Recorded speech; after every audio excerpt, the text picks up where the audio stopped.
So these lecturers that they teach you, you they make them stay out for many months, they speak grammar. Imagine paying them half salary. This government sometimes. Well, we trust that things will get better. Okay, help us also welcome Dr. Felicia Omana, Faculty of Education at Akwa Ibom State University. Welcome, ma'am. Dr. Tolu, we welcome you. Welcome. Please help me, Treasurer, American Chemical Society Nigerian Chapter. I beg, clap for her. Clap. Okay, ma'am. Welcome. Ma, the way you sit down, the person no go know. Okay. Help us also salute and welcome Dr. Thompson.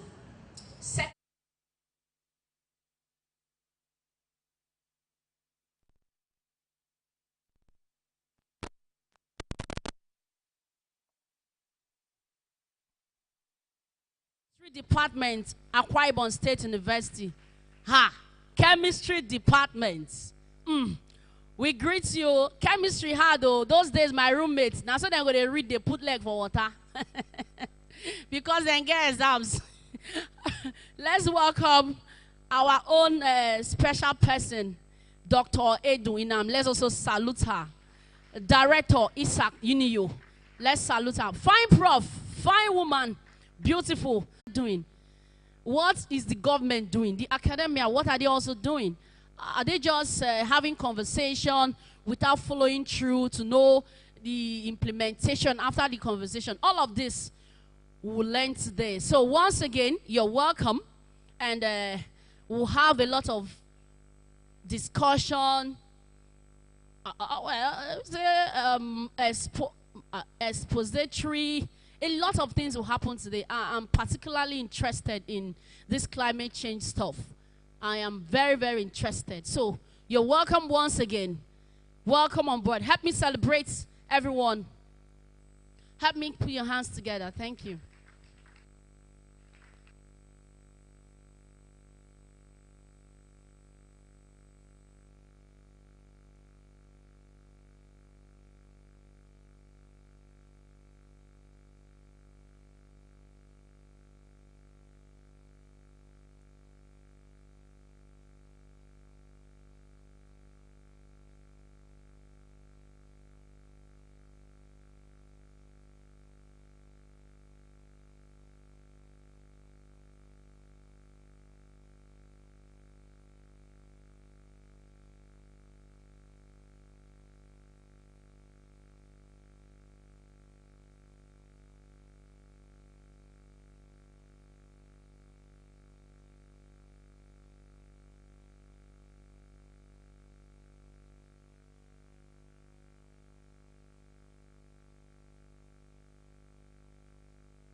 We're still here to introduce some persons.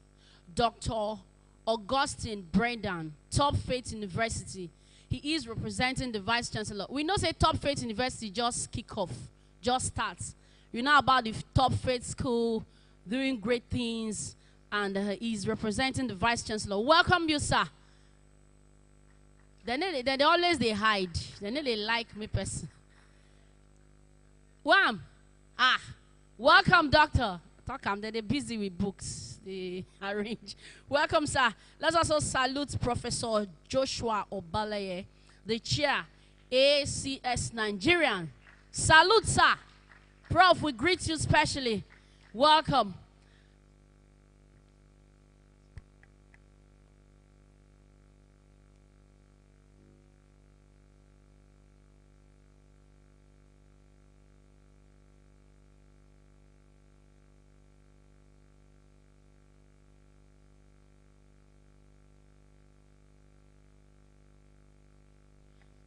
We also greet Dr. Mildred Ikot, Vice Dean, VC, Dean, Faculty of Agriculture, University of Uyo, representing the Dean, Professor Godwin Udom. Welcome. We salute you. Of course, Dr. Nseme Abasi Udo, Department of science education. We greet you, ma'am. Welcome. We also salute Susan Ukwabasi, Vice President, Uyo Chambers of Commerce Industries, and agricultural level. This matter now, their compound today. Welcome. We salute everyone. Welcome, welcome, welcome. So we'll go ahead to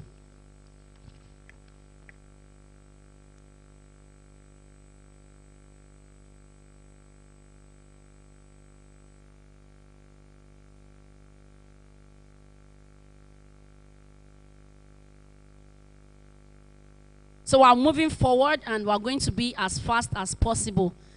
You know, as this event always be, we don't waste time. So we're going to welcome Dr. Edwina.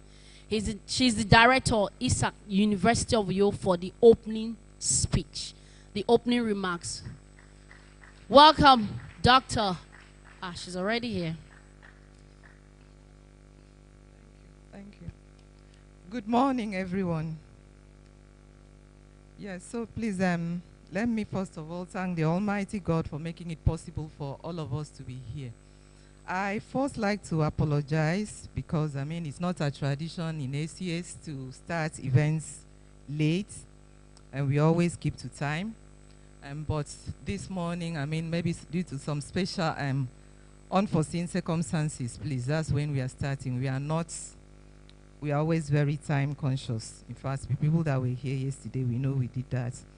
So I'd like to recognize my chairman, Professor Joshua Obaleye, who is here, and all the ESCO members, Dr. Thompson and Dr. Fashional, who have all been here since yesterday. I'd like to recognize the representatives of the Vice Chancellor of Akwa Ibom State University and Ritma and Topfed University. I'd like to recognize the keynote speaker, Dr. Iniebong Obuna, who is here. I'd like to recognize the moderator for the panel discussion, Mr. Isaac. I'd like to recognize all my other colleagues from the academia. I'd like to recognize Uyosima, Uyo Chambers of Commerce, and I'd like to recognize all other representatives of SMEs in Akwa Ibom State who will be here. On the academia side, I know that I'll be having my colleague from the University of Uyo will be here. Today, there's a funeral of one of our senior professors, so there's a commendation service going on now. So that's why we're not having the UniU team, but they'll be here shortly. So I'd like to thank everybody for honoring our invitation to be here. This event started yesterday, and yesterday, the focus of the discussion was on integrating green and sustainable chemistry, and I can agree that all the participants yesterday, benefited from the discussions and the resources and the presentations. Today, this is the first time we are moving this event outside the university, and that has been made possible because of the grants, seed grants from ACS Corporation Associates. So we are very grateful to ACS Association Associates for sponsoring this event, and we're also grateful to all the other partners. Yesterday we had representation from the delegation of German Chambers of Industry and Commerce in Nigeria. We had the head of the delegation here, and we had the MD of Big Dutchman. So it was a very fantastic outing yesterday, and I know that today too, at the end of the day, we are also going to be very happy that we attended this program. I want to say that the journey of 1,000 miles always starts with one step. So do not be discouraged in terms about maybe looking at the number and thinking that, this event. It was intentional that we should just bring in the key stakeholders. Going forward, we will continue this conversation to the wider community. So you may ask, why did Dr. Inams invite all of us to be here? Well, you will agree with me that ongoing, you have governments from various parts of the world who are meeting in Egypt. And they are all going to be talking about the same type of things that is going to be discussed here. Circular economy, sustainability, how do we move from the linear system to the circular economy, how do we mitigate climate change and all of that. And in all of these conversations, chemistry plays a significant role. Whether we are talking about the resources, the industrial raw materials, there's a lot of chemistry that you can be involved in transforming those raw materials. Whether we are talking about industrial processes, a lot of chemistry goes into that. Whether we are talking about waste, emissions, there's all a lot of chemistry. So today particularly, the idea, the objective was to showcase what some industries, and you'll hear that from the keynote speaker, what some industries are already doing in terms of transiting from a linear economy to a circular economy, in terms of applying green and sustainable chemistry. So the idea was to bring these more SMEs, because we do not want the SMEs to go the traditional route. We want them to start now to plan about how they will go green, because at the end we want to activate everybody's mindset to think green, because we cannot continue as normal. We need to change our mindset. We need to embrace sustainability. We need to think sustainability, and we need to create green jobs for the next generation. So that is why we are here, and I know that these are the topics and the key words that you will hear in this meeting today. At the end of it, like I said yesterday, that I'm not so comfortable with talk shops, and I don't do that. At the end of this exercise, we are planning to work with the partners to set up a green chemistry commitment scheme in Akwa Ibom State, so that we will have SMEs and industries who willingly, even if they apply just one principle of green chemistry in their process, then they will be able to work with us to implement that, and then we will have a scheme to show that industries in Akwa Ibom State are embracing sustainability. So that is what I will hope that at the end of this meeting, we will work together to implement that in the state. The other point that I also want to emphasize is that if we look at the Global Development Goals, goal number 7 talks about building partnerships for the good. Yes, we have been operating in silos, the academia doing their own thing, the industry doing their own thing, and the government. But if we have to achieve the sustainable development goals, we need to work together. Both the academia, the industry, and the government. We need to build partnerships, and not just international partnerships, even among us, even among Akwa Ibom. We need to have the SMEs in Akwa Ibom. They must work closely with the university. The government must also work closely with the industry and the university, so that policies are based on scientific findings. You know, every establishment where I trained, you know, it was very normal to have government ministries funding researches in the university. It was very normal. It was a normal thing. You will have Ministry of Science, Ministry of Agriculture, you know, funding researches in the university. And then at the end, they will take that research output and then implement. So these are some of the things that we want to start having conversation about, and then start thinking about implementing in the state. It is not okay for us to remain in our own different silos. The time has come that we need to shake hands, we need to talk to each other, and we need to work together so that we can achieve the sustainable development goals. So please sit back and enjoy. Like I said yesterday, please, we want to downzone the protocols so that people will be free to engage, to talk, because at the end of the day, we want to capture everybody, no matter the side of the divide you are. We just want your voice to be heard, and we want to capture your input towards moving forward. So thank you very much and welcome.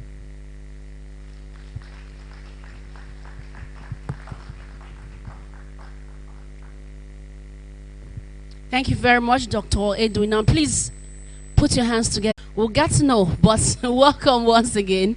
As her answer, I'll get the answer and take it back to her so that the argument will end. So, welcome once again. Next on our item is to welcome Professor Joshua Obalaye. He is the chair, ACS Nigeria, for his opening remarks. Prof, welcome. Please put your hands together. Professor Joshua.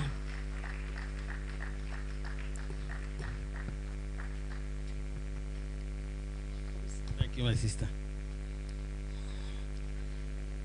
Good morning, my senior professors,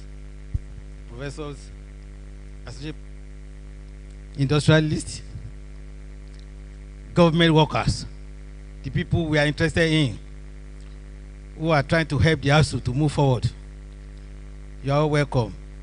I'm sure there are some media people here around. They are very important. If you make any mistake here now, they are the first one to tell the world. Please, all our mistakes, hide them to yourself today. God be with you. Please, the protocol has been said. So I concur with what was said concerning the protocol. Please agree with me also and allow me to go ahead with my speech. I don't have much to say this morning. Just to welcome those of you who are here, especially, anywhere anywhere I was able to be, or I'm able to be, whichever one correct. I try to locate some people who are very punctual to the meeting, who are interested in what we are doing, who always ask questions, genuine questions, reasonable questions, and I try to make friends with them. And one of them is my professor here, smiling, look at my face. Unfortunately, I don't know his name, and I must know the name so that I can be able to collaborate with him. My professor, sir, you are welcome. You are very welcome. I love you. I love you. I love you. Thank you, sir. Yesterday he was asking very reasonable questions, intellectual questions, questions you know that this is a teacher of teachers. Thank you, sir. Please keep on with the helping Nigeria to grow. God will make you grow also. Thank you, sir. I want to recognize my vice chairman, the chairman, who is always, if she's not around, me, I will be checking, because I will not be able to stay, properly, because I'm learning from her. And now I'm Edu, associate professor of chemistry. Very, very soon she will become a full share of chairs of chemistry. God bless you, ma'am. Thank you very much, ma'am. She has a lot of connections. I try to see some of our collaborators, some of the people, when you see her, you think that she knows nothing. I'm telling you, be very, very careful. Be very careful. She knows a lot of people. God also knows you, ma'am. Thank you for all the things you are doing. She was the first one to bring this ACS chapter to Nigeria. She was the first person to go to Washington to go and make arrangements for this thing to start, 2015. And after getting the information, making special arrangement, then she now invited people like me to come in, Porter. So she is number one on the list. So, Mom, thank you very much for helping Nigeria. Nigeria will help you very soon. By next year, or by any time when God now release you as a professor, our salary will be triple. So thank you, Mom. The treasurer here also is a very gentle lady. I have to recognize you, because if I don't recognize you, I will not be able to eat this morning. So you are welcome, my Dr. Ms. Fashina, Associate Professor of Chemistry, University of Lagos. Very gentle woman, and she has been assisting us a lot, a great deal. And we will not allow you to make mistakes financially. American Chemical Society is the type that you must be transparent. You must do things right. They don't believe that you make a mistake. They don't believe in any mistake. You make mistake, you are fired. When you see when you are working in any American industry, and you see somebody coming near you, you have to be shaking if you are working with them, because it's either you say fire, or they don't correct people like that. They just say fire. It means you have gone. So, which means they don't want you to make mistake. That's why we are here, so that we don't want us to make mistake academically. Yesterday we did a lot here. Those of you who are here, who are not here, those of you who are here yesterday, you know that many things came up here yesterday. And we achieved a lot, we gained a lot. Personally, I learned a lot from people who came from Germany who are here, and then the industrialists who are here. We learned a lot from them. So I'm sure all of you, those who are here yesterday, also learned a lot of them. So please, if you are not here yesterday and you are here today, make sure you interact with somebody. Link with the person, ask one or two questions, and make sure you get something out of here that will improve your life. Because that is the purpose of why we are here. That's why we even choose the topic greener. When you see green light, it means you have to move. If you see red light, you are in trouble. If you see slow light, you are lucky. You may see move, but be very careful, or else your head may be put upside down instead of up. So green light is very good. Green light is specific.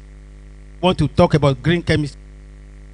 We are going to say it in another way compared with what you did yesterday, so that you know that in chemistry you can become anything good in life. In chemistry, you can make something that I think is useless to become useful. In chemistry, you can sit on your chair as a child without your opponent throw you off balance, because of the fact that all your environment you can turn it to be well for you. So that's what we learned yesterday, and today also we continue with that spirit. So please, I would like all of us to listen attentively and cooperate with everybody here, and make sure you connect. Get address of 1 or 2 people. And liars, I can't go to any conference, whether within or outside the country. Me, within 2 or 3 months, I must be out of country to be able to learn 1 or 2 lessons, so that I can be able to also impart the knowledge of others. Because if you don't impart knowledge, you are useless. If you had learned anything, you keep it to yourself, you are useless. You must make sure anything you learn, transfer it to somebody else. Throw the mantle to the person, so that the person can move forward. So that when you die, that person will continue with it. Because everybody will die one day, whether you like it or not. Don't be afraid. Death will come when it will come. But your death will not be the death of other people. And other people's death will not be your own. You will not carry it. So you will live long, you will stay long, you will eat long, and you enjoy your life long.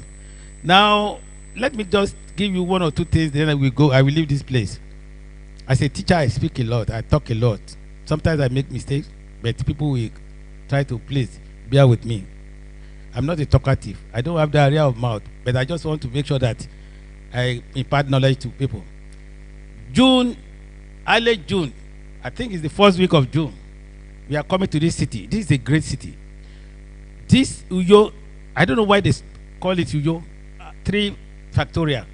I don't know why it's UYO, small letter, but big place. Very big place. People there are wonderful. I enjoy them. If you try to talk to them, my brother and sister, you will know that I'm talking sense. They are very good people.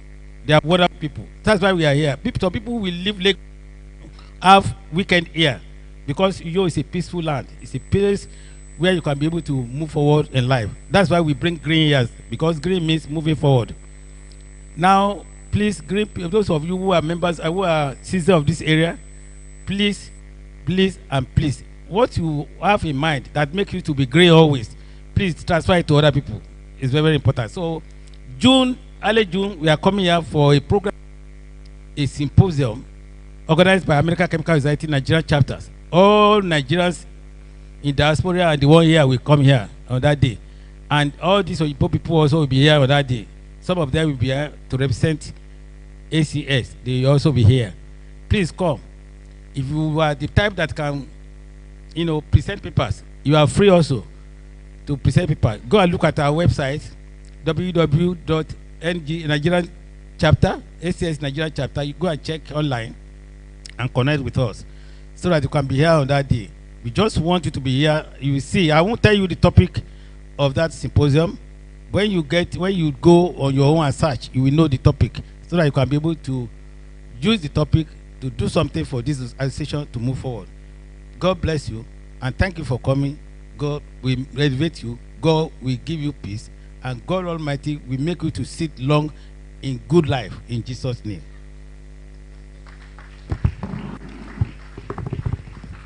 Sorry.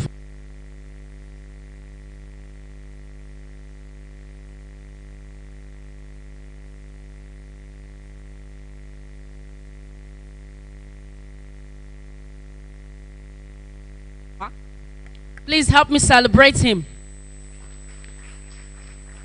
So be professor, no be beans.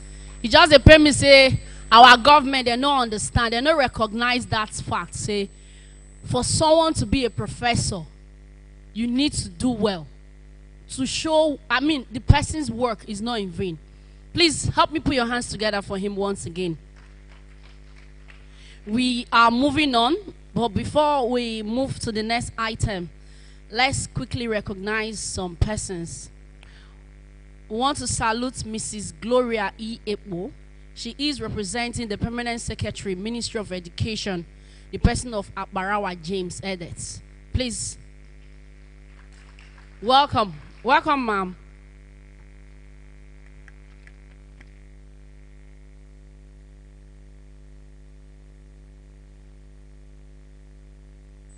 Of course, we'll still recognize Mrs. Afi Ibanga. She is the president, Uyo CCIMA. Uyo Sima. Okay. My opposition big. Welcome. Salute you, ma. We'll greet you. Welcome, ma'am. Okay, we also welcome Mr. Unfon Godwin Udoka. Welcome. Ministry of Power and Petroleum Development, representing the Permanent Secretary. Welcome you, sir. All right. The next on our item was supposed to have Mr. Amen A. Bob, who is the Honorable Commissioner, Economic Development, Akwa Ibom State, but he's not here. So, without wasting time, we'll move ahead to the keynote lecture. Now, this lecture, I don't wait for, seriously. And the theme is Green Chemistry as a Transformational Tool to Circular Economy, Nigeria Oil and Gas Downstream, a case by Dr. Iniobong Ogbonna. Big person, Senior QHSE Manager, Brass Fertilizer and Petrochemical Company Limited. Ha! Please help me celebrate Dr. Iniobong. Where is she? Ooh, now she even there, they look me. Welcome, Dr. Iniobong Ogbonna.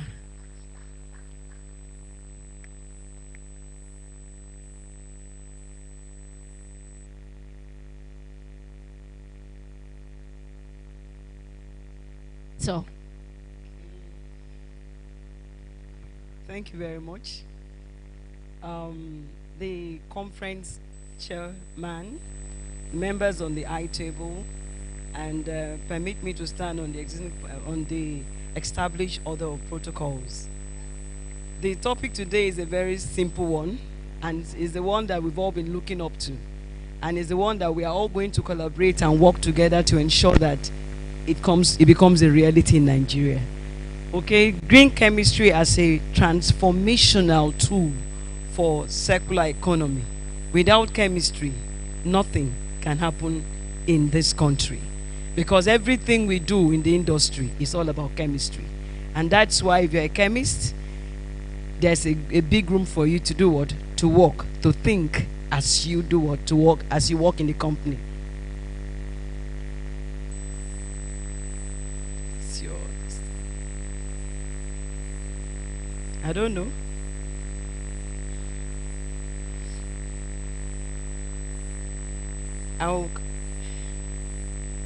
Okay, so our talk today will be on circular economy. We'll also be looking at the benefits that we have, which we all know, that is better than the linear that we're doing. And we'll also look at we'll also look at the application of the circular economy. We'll look at the green chemistry, what is it, and some applications that we have. And we look at the industry proper, which is the case study, or what we do in the industry. So interestingly, to make it will be good for you to know that over 10 billion tons of virgin materials are extracted globally, and every year, and only about 8.5% is recovered for reuse and recycle.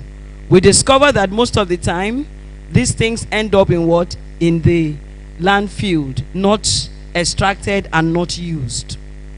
We also discover that, interestingly, that between 2015 and 2017, global extract of resources, has increased. And of course, you know that a lot of them have ended up as as waste. Like for instance, we talk about the oil and gas, the oil and gas sector. We have a lot that have been extracted and used linearly as petroleum. But yes, with a lot of product, But remember that in each of the wells, we have what?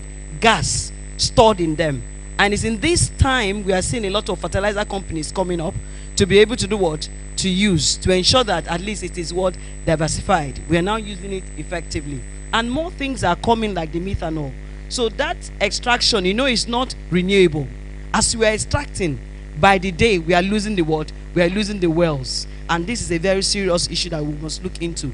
Also, the world generates about 49 tons of what? Electronic waste. You know, we have them. Nothing to do with them. So there's a need for us to think about what can be done to them. Because in all of this that is generated, only about 20% is what? Being reused, being recycled. I wish somebody can be helping to move this. So what are we saying? When we are doing linear, in circular economy, we are looking at what? We keep the material. We are looking at what? Keeping that material, the product, and even the services in circulation as long as what? Possible. Especially the ones that are not what? Renewable. That's why we have to do what? As we extract them, we do what? We reuse them.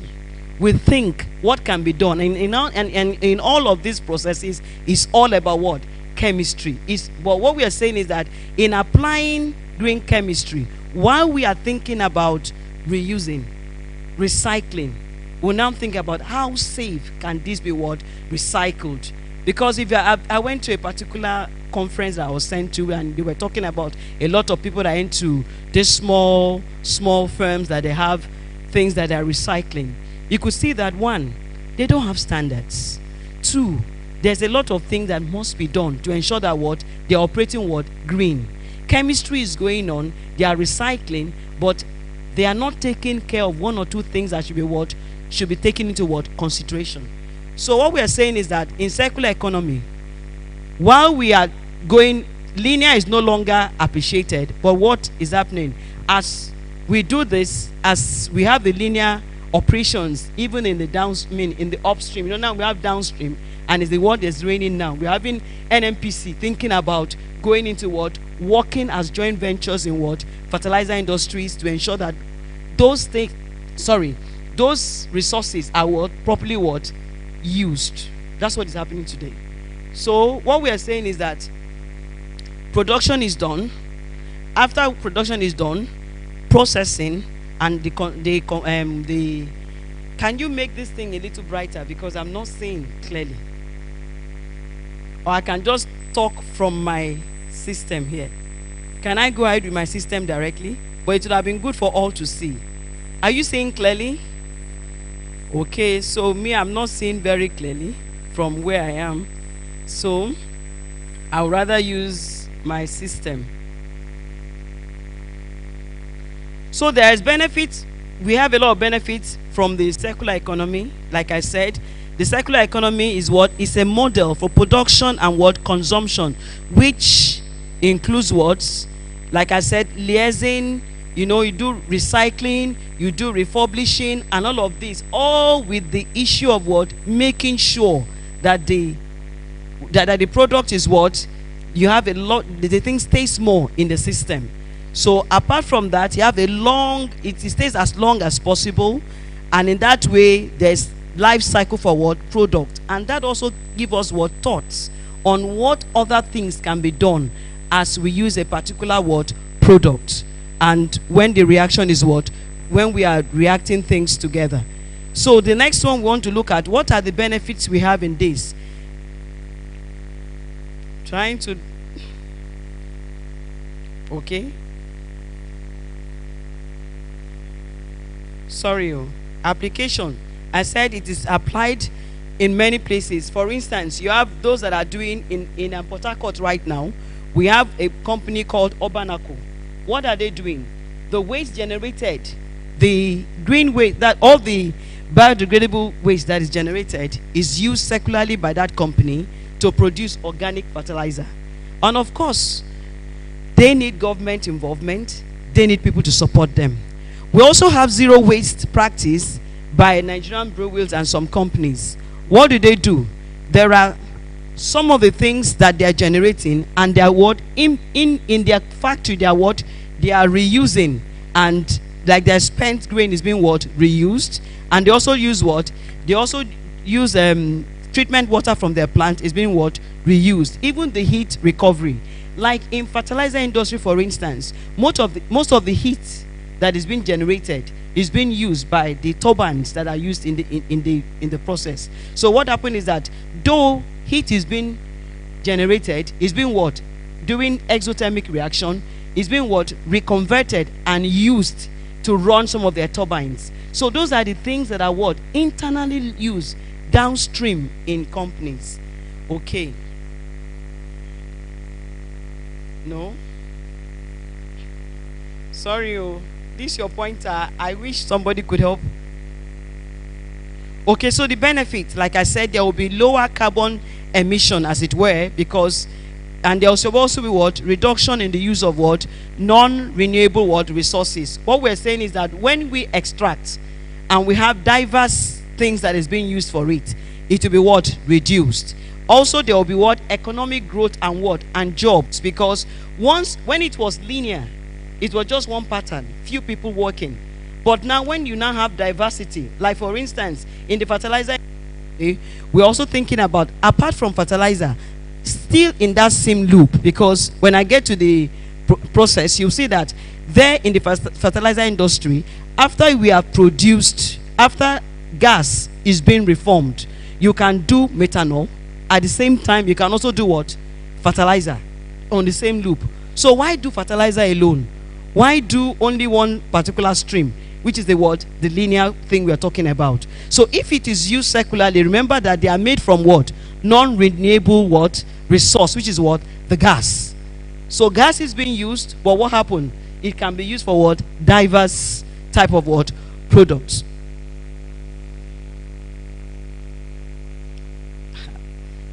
Okay, in relating that to these goals, you can see that in the circular economy has a lot to do. It's actually making us to be what? Sustainable in what we do. One of them is that it makes us, on goal 12 has to do what? Having what? People that are what? They are thinking as we do what? We do our production. So it's not just about having the industry, but having what? Our goals of being sustainable in the system that is in the industry. So the industry is not just one facet, but as you're having the industries going on, you also have what? Different streams of things that can be done what? In the industries to make sure that what? Jobs are created. And we have, like we have the different shapes here. We have the triangle that has to do what? The SDGs that do what? That is beneficiary to the system. That is, it is needed. Because when it's needed, it will now create what? It creates job. It makes the environment to be fine. So that at the end of the day, when they are practicing the circular economy, what it does is that at the end of the day, a lot of the goals of the sustainability goals is being what? Achieved. So for the green chemistry, like we said, green chemistry is also called sustainable chemistry, like what we were talking about. And we said it focuses on what? The environment and the impact, it focuses on what? Environmental impact of the chemistry, the effect on polluting chemicals on the what? On nature, and even the exposure on people, and also what? Introducing and reducing what? Consumption of what? Non-renewable resources. What we're saying is that instead of using the non-renewable resources like in ammonia today, you know, the ammonia we've been producing for the past years is what? Blue ammonia. Why do you say it's blue? It's blue because we are using what? The resources cannot be what? Renewed. But today in China, there is another type of ammonia that is produced, which is the green ammonia.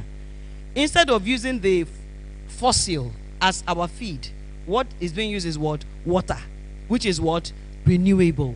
And that's what we're thinking about. But there are issues around using that. When we use that, why sometimes why the collaboration will be very, very important is that in as much as this is being done, like it was an R&D that was done that is in somewhere in in China, to produce that. We as people that are academians, we in the industry should do what? Collaborate and also think about what could be done to do what? To have better volumes. Because in all of this, when you're using the fossil, very quickly the products are what? More in terms of what? Volumes. But when you use what do you call it? The renewable, which is water, using electrolysis, what do you have? You have things that are, you have smaller what? Volumes. So what we are saying, that focus should be made on what? The impact on the environment. That is the impact of what? Chemistry. The effect of what? Polluting chemicals on what? Nature. So thus, green chemistry utilizes set of what? Principles. And these principles are what? Adopted. Even when it is a process that is, as it were, we're using like the case I'm going to discuss today. You'll find out that in all the processes, because there is no chemical plant without what? Chemical what? Processes. You'll find out that all the 12 principles are being what? Applied. So let's look at the next slide. So these are the 12 principles. In designing plants, for example, the very first thing is that we have this in the application when we are designing plants, when they're having the feed design. They look at what? That from the beginning, they will prevent what? Waste generation. For instance, the waste that will be generated will do what? That will bring into what? Process design. They will not be talking about, while we are doing this production, there could be what? A lot of dust. So that will bring about having what? Systems like the scrubber. So like, maybe by the time I go talking about the processes, I will relate all these principles so that they can do what? Unite. So what we are saying, that while we are applying green chemistry, in every process you're about to start, you should have in mind that, one, I don't want to do what? I want to prevent waste. I don't want waste to occur. And probably like those that want to go into methanol production. In methanol production, of course, you know that after the production, one of the things that you'll be having is CO2. It's not true. So there's a need for you to do what? Offtake CO2. So while having the design and preparing for the production, there should be also what? Thoughts around which company will do what? Offtake, or how can I do what? Trap or remove the what? The CO2, which is going to be what? A major byproduct. Meaning, in having programs like having maybe a small industry, a large industry, like in the large industry, we talk before they start off, they will be talking about what? Design. After the design, they're also talking about what?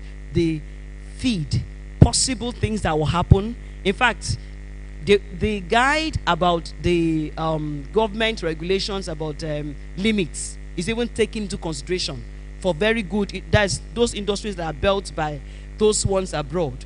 They will ask you, what's the permissible what? Limits. And once they have that, that will give them the design of how they will do what? How they will make the scrubber, how they will make the stripper, and all the abatement structures that will be what? Engineered into the system. So what are we talking about? While we are thinking about setting up industry, doing circular economy, we should all be thinking about what? How will I prevent waste from doing what? Occurring at all. Number two, we should also be able to do what? Think about the maximizing of what? Atom economy. You know, sometimes we just mix things together, but you know that in chemistry, you don't just mix A plus B to give you C plus D. What will happen? What happens to the C? What is the D? What can we do to the C and D? I mean, if the main product is a C, what do we do to the D? So that should be the mindset while thinking about doing what? Having what? A process what? A process plant. I see somebody talking about recycling things like what do you call it? Battery. When you're going to be handling battery in a battery recycling plant, you'll be looking at what? The exposures. Do we have safe methods? What am I going to do? That's all of this speaks into it. Like for instance, he said, I don't want to dwell safe chemical products that is in working. I should be able to do what? To have what? Safe chemical what? Product. Minimize potential what? The last one. Minimize what? Potential what? Accident. Accident has to do with what? Exposures. Because sometimes we don't. If we take a look and go about to see where they are practicing recycling, you will now understand that there's a need for government to come into it. Because yes, people have desire, people have intentions to set up what? Industries, modular small industries. But they need what? Collaboration with what? Government, to ensure that what they are doing goes with the what? With the principles. These principles will guide, even when you're using what? Renewable or what? Non-renewable what? Resources. I hope we are together. So just to go ahead, sorry, because I can, okay. So here, the benefits that green chemistry will give, I said to give us cleaner air. If from the beginning I've made up my mind that there will be no emission, then the air will be what? Clean. What will I do? Like what they do in industries. They have what? Bag house. It's not true. What is the use of the bag house? Is to do what? Trap anything that is going to be what? Emitted. Such that I'll do what? The air that will be coming out will be what? Clean. But the question will still be, why do we still have pollution? That's what we're going to ask ourselves at the end of the day. Why is it that we still having pollution? It's because either the design was not followed, because for very clean system that they follow process design, what happened? All those abatement structures are put what? In place as what? Engineering controls. So, So like I was saying, it will increase safety for the workers, because most of the time the workers are liable. For recycling companies, like maybe they're recycling, I'm talking about circular economy now. The tool of what?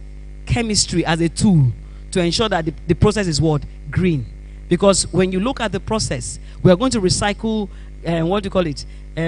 battery. At the end of the day, what are the other things that will come out as D? You know, while you're having the recycling, when you're mixing things together, there's going to be what? A product known as what? C. What happens to the D? What do we do with D? How do we trap D? How can D be removed away? That's what we're talking about here. Green chemistry will make us think it, will make us see it, will make us be burdened to how can this be what? Removed. So aside that, we also look at what? It will give us safer food and all of that. In the environment, of course, the environment to be what? Protected. And of course the business, you know, there will be a lot of what? Like there will be higher what? Yield of what? There will be higher yield of what? What's this? Chemical reaction, what? What is it? This thing is not very clear. Let me use my system. It's not clear for me. I hope everybody is saying. I hope everybody is saying. Okay, so what I'm trying to say is that there will be a lot of things. Yes, there will be higher yield of chemical what? Reaction. That is consuming smaller amount of what? Smaller amount of what? Feedstock to obtain same amount of product. What do we mean by that? We have a well that have been discovered, like in the oil and gas sector. This well was meant linearly to produce what? Petroleum. That's petrol and this other product. But from that same well, what do we have? Gas trapped. And that gas today is used for what? For generation of what? Electricity. Of course, that was the major thing we're using in what? In Aluminium Smelter Company of Nigeria, Alscon, which is no more today. Akwa Ibom State, let's rise up. Because there's a lot of gas. And this gas can be what? Can be used to produce what? Aluminium. That was a major income for who? Though a federal government, project. But it created jobs for many of us from where? Akwa Ibom. I benefited then. And I want our kids to also do what? Benefit today. So let's look at it. It's a major source. We are doing exploration on our land. We have mobile, we have gas wells. Is it true? So the gas entrapped, we still need that gas to run what? Our process, which was what? Electrolytic process, where? In Alscon, that needs a lot of what? Energy. So that's just by the way. So I know that there will be a lot of, for business, there will be a lot of opening for people, and that is why it is beneficiary. So, my God, I'm going back. Sorry, this pointer is wonderful. So we are saying that there's a lot of application today of green chemistry where they are using plant-based for their what? They are using plant-based. For instance, the alum we normally use. Instead of using alum, what are we using today? You can just have what? Kernel grounded, and it will do that coagulation for us. And we have what? Instead of having turbid water, we have what? Clear water. still green chemistry. So what we are saying is that even in the pharmaceutical companies, that's also adopted, and even the energy, the solar we are using today, less carbon print. So that's the core of the matter today, like what I was trying to bring in. So this is a typical fertilizer plant. What we are saying is that in the fertilizer plant, here in the fertilizer plant, the major upstream the major feed from the fertilizer plant is what? Is gas. Like I said, the gas trapped in the linear, now used for what? Used, not circular. It's circular really, but what I'm saying, being diversified, circular, still circular, still what? Circular. But what we are saying is that as we are having this, if you look at this, oh, how do we? I'm sorry, the owners of this thing. This pointer is not really making me talk. Wow. Okay. Okay, let me just explain the process. What we are saying is that when we have the gas offtake as feed into the plant, there are things that will happen. First of all, we have what? Reformation. Reformation is chemistry now. Breakdown. And as that happens, what happens? We know that when that happens, there'll be what? Because in ammonia production, all we need is what? Hydrogen. But remember that in most systems that we are doing today, what are we producing? We are producing what? Blue. When you say blue ammonia or blue methanol, it's because it's being used for what? Renewable resource, which is what? Like the fossil we are using. I hope you understand what I'm saying. But it has walked in to become something that is what? That is good, that is circular, in the sense that today NNPC is very, very what? Interested in what? In the projects of what? Fertilizer. They are interested in those companies because today we have what? Downstream regulatory body created for that. So what do? Once we take in the feed, we have air, natural air, which is what? And we have what? Steam. And then we're able to do what? Generate. We're able to do what? Generate hydrogen. After you have the methanation, that methanation takes place to make sure that we have what? Enough conversion to have our what? Hydrogen. The hydrogen now goes in. We have intake of what? Air. The air gives us what? The nitrogen. Where at the converter we have what? A reaction of what? The normal reaction of what? Haber's process. So once this is produced, remember that because it has a carbon print of CO2, CO2 becomes what? A byproduct. Now, the CO2 that is being, the CO2 is now used as what? A feed into the what? The urea plant. So what do we have?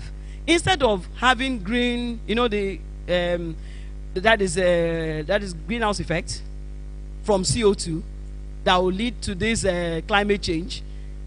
CO2 is like a rich thing. See, in such plants, you cannot afford to lose CO2. CO2 is like, you can't lose me, because it's a major feed into what? The making of what? Urea. So urea plus ammonia gives you what? The fertilizer that we have. But in each of the process, there's what? A lot of chemistry behind it. One of the chemistry is what? Chemistry of what? That is if you go back to the green chemistry, the 12-1 is what? Atomization. You're trying to, okay. It's the atomization issue.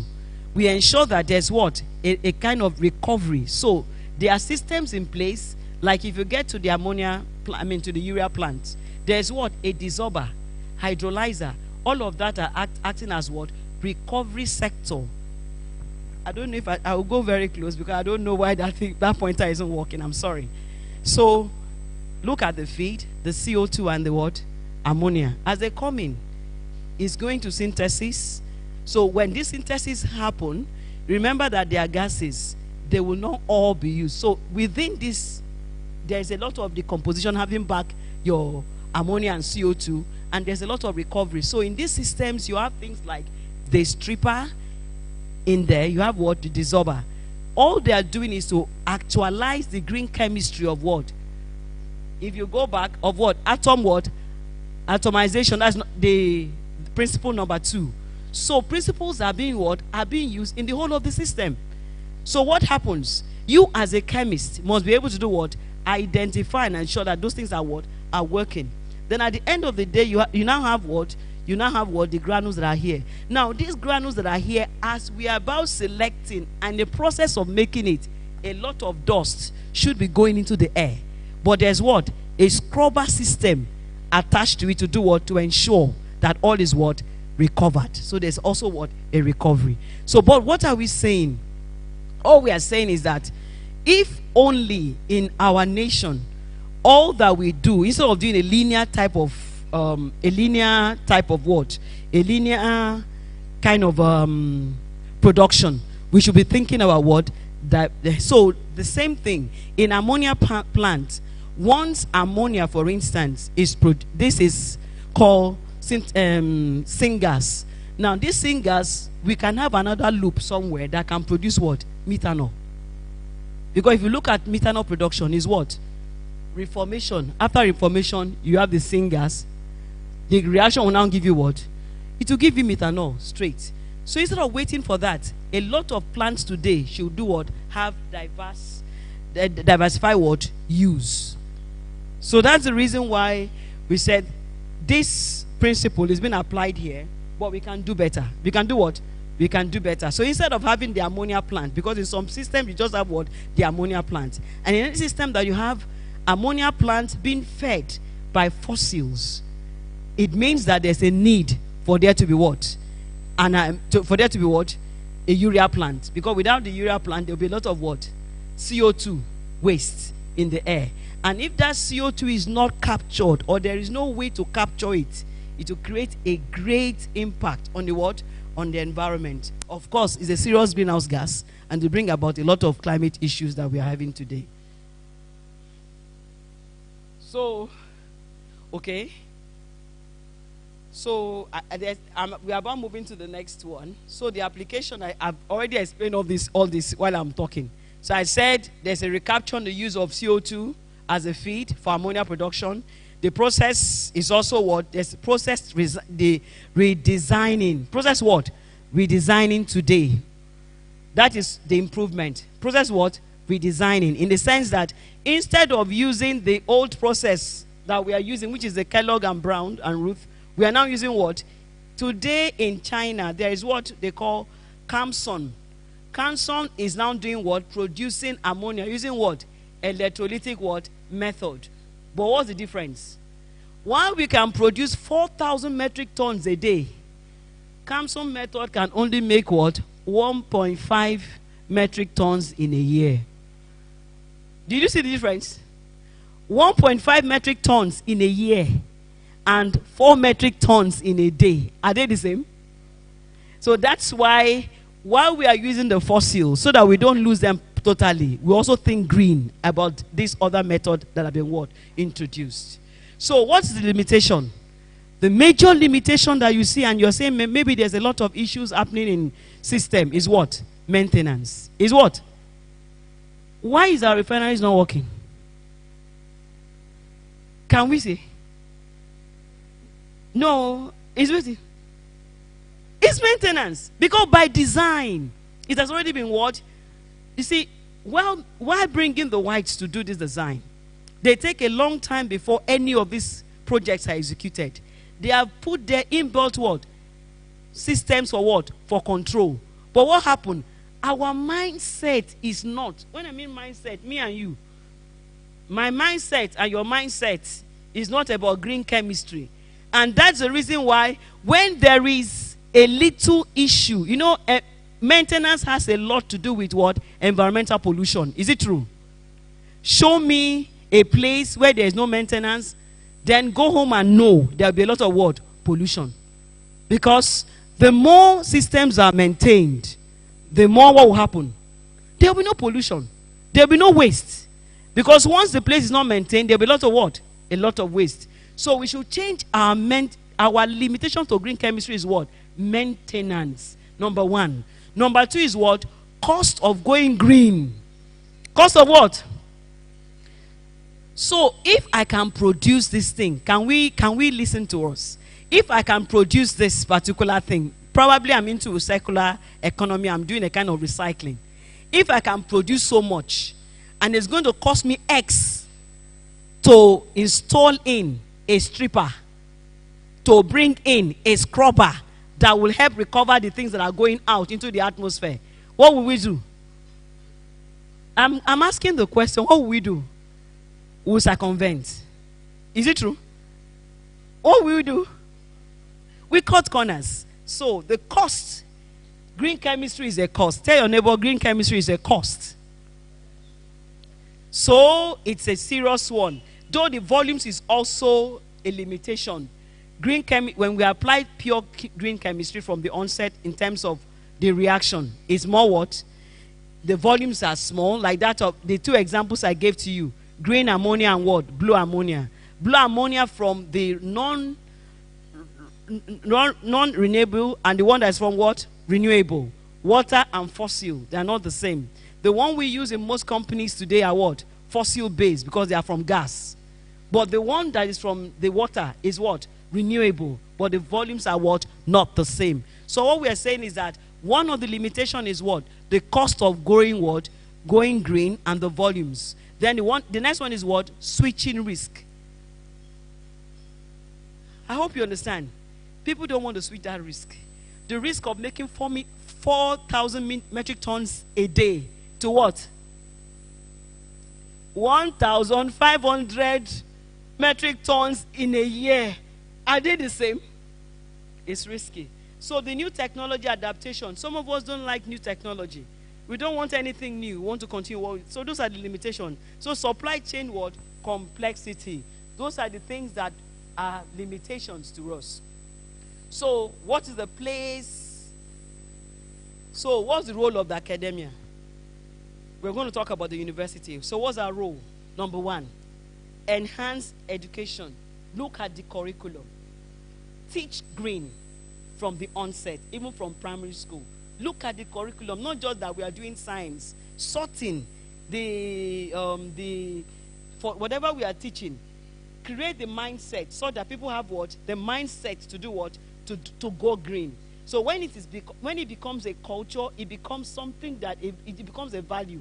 You know, we don't value anything that is green. That's why you can see people driving very good Jeep and throwing what? Waste on the street. And they will now say we're having flood. And they will just be throwing it into the drain. And we'll say, throw it. It starts from home.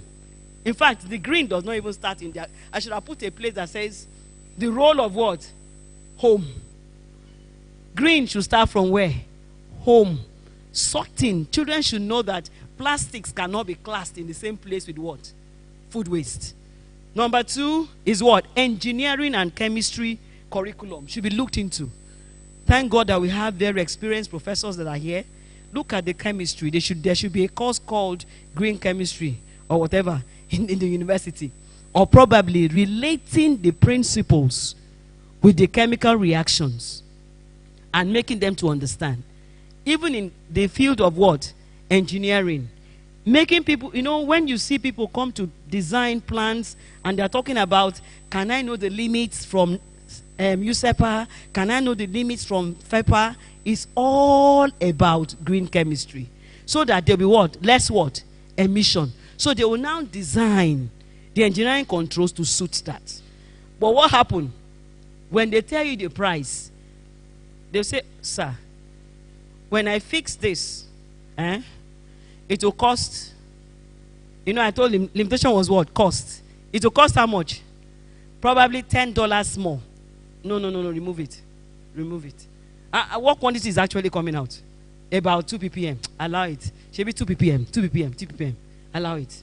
And we go with the wrong design. So that's very, very important. The role of the government, you have to be supportive. So for academia, there should be research and development. This is not a standalone like in the goals. It's a collaborative thing. What are we saying? When students go for IT, their projects should be based, especially in industries. That is, if you are supervising that student, this project should be related to the place they've gone forward, IT. There is no need a child coming back and saying that, okay, I went for IT. And the person will now direct chemistry. And the child will stay where? Maybe in the reception. It doesn't make sense. So you should come back with a research that has to do what? Value you can put. Meaning that as you go to that place, study the chemistry. There will always be a loop. Remember that place I said linear? As you have the linear, there are loops that you can start doing what? Either reconnecting that can bring about what? Green chemistry. So we are saying that the role of government, they have to be supportive. Supportive policy. There are policies that are not supportive. Are government people here? I want to believe that they are here. So they should make sure that your policies are what? Supportive, especially to those that are small scale people that are actually doing what? A lot of what? R&D. And they are practicing it. They need support. They need support. Then implementation of what is there. You know, our government has, I'm sorry, we have a lot of rules and regulation. We have a lot of standards. The truth is that those standards, rules and regulation, the people coming to implement it don't even understand it. I'm sorry to say. Because a lot of them come to us. They come to, you don't know anything about fertilizer industry and you're coming to regulate me. And when you come regulating me, you're reading laws to me. And I'm telling you, young man, read your regulations so that you can regulate me well. You're supposed to add value. I'm sorry to say. Government, you have to add value. Implementation must be done according to the standard that are there. Provided you have provision for that. Let's look at the issue of wastewater. You know, if you look at the law, that the policy around paying effluent fees, is assumed that there will be what? Treatment by the government. Read the place very well now. But when you get there, companies that don't even have abatement structures, as in structures in case there's what? System emergency. There should be what? Things to do what? For you to do what? Recover those things. Once they can pay, once they can do what? They can pay, they are told to go. Today I've come to make us, me and you, we need to change. We need to look at it. There's a need for us to change. There's a need for us to do what? Implement and encourage standards. Encourage what? Standards. Not when they have given you the brown envelope, everything is gone. Encourage it. Then ethical policies for those in industry, we must follow ethical policies. We shouldn't, which the ethics, SOPs, things that are set should be what? Followed. Then above all, university partnership. We need you. We need the university people. Yes, we need you. I remember that there's a program I do with the University of Port Harcourt. It's called Industry Intervention Program. We go there to teach. They come to our facility when I was in Notary Chemical Industry and we teach them. So when we are talking about exchangers, they go see exchangers live. When we are talking about the waste relationship with that of maintenance, they can do what? Marry them together. So all we're saying is that we need your collaboration, and I think, conclusion, green chemistry adaptation is critical. Is it critical? Is it critical? It's critical for a successful circular economy. You can't do circular economy without green chemistry. Because for every reaction that is taking place, there must be what?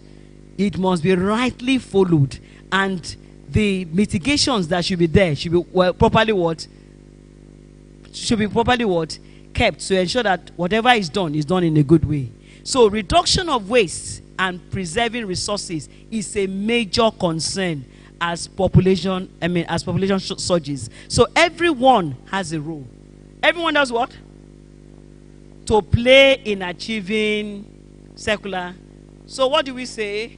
Go green. Go green. And when we are going green, it means that it must start from our homes. It means that in our offices we should look at chemistry.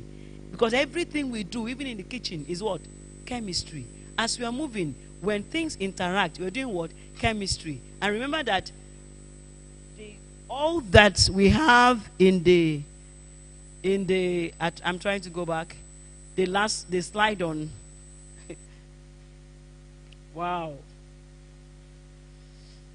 Sorry, I just want to go to one slide.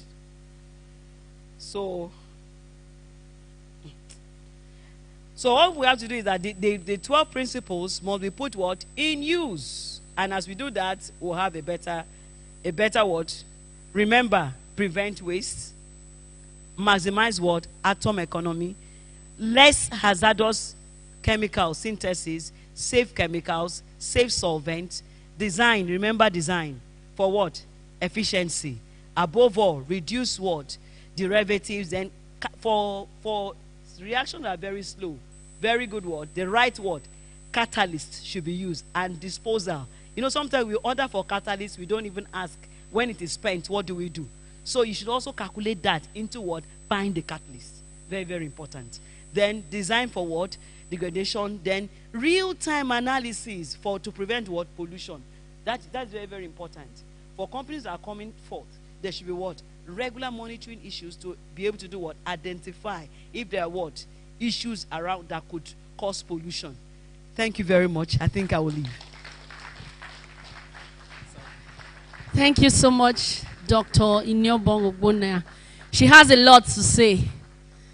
Please help me celebrate her. Celebrate her. Chemistry is life indeed. Chemistry for life. Everything. The knowledge is massive. Avoid waste. Go green. So that we'll have a cleaner air. Interesting. Please help me put your hands together for her once again. We're going forward. There will be a tea break shortly. But before then, do we have questions? Few persons, 2 persons, interaction. You have something, just you want to ask her how to go green on the streets. She said it starts from the home. All those people where they drive, they throw away water bottles inside gutter.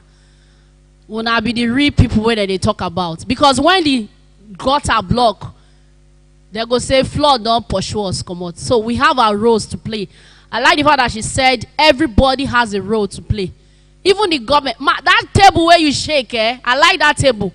When you're not a professional in the industry, you appoint person we know, as in we don't even know what's in the industry they talk about to supervise or regulate a professional. That can't see the pay person, no. Seriously. If I tell you my own experience about that, well, let's not go there. But there will be a tea break shortly. But before then, let's quickly. Do we have persons? Okay, you have question. All right, just one person. I think we'll do one because of time. Because of time.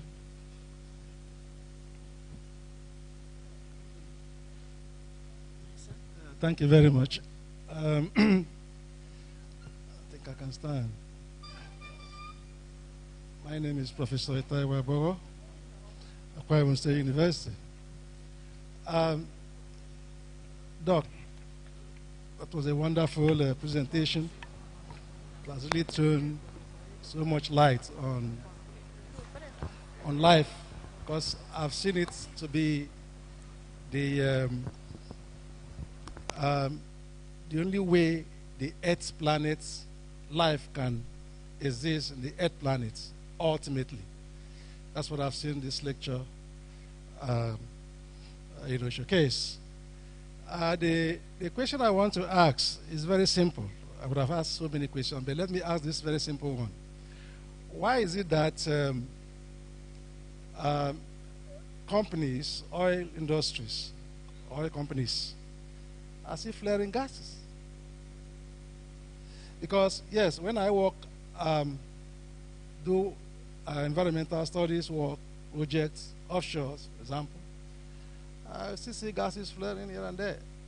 So are they not aware of this? Are they not conscious of what we are talking about today?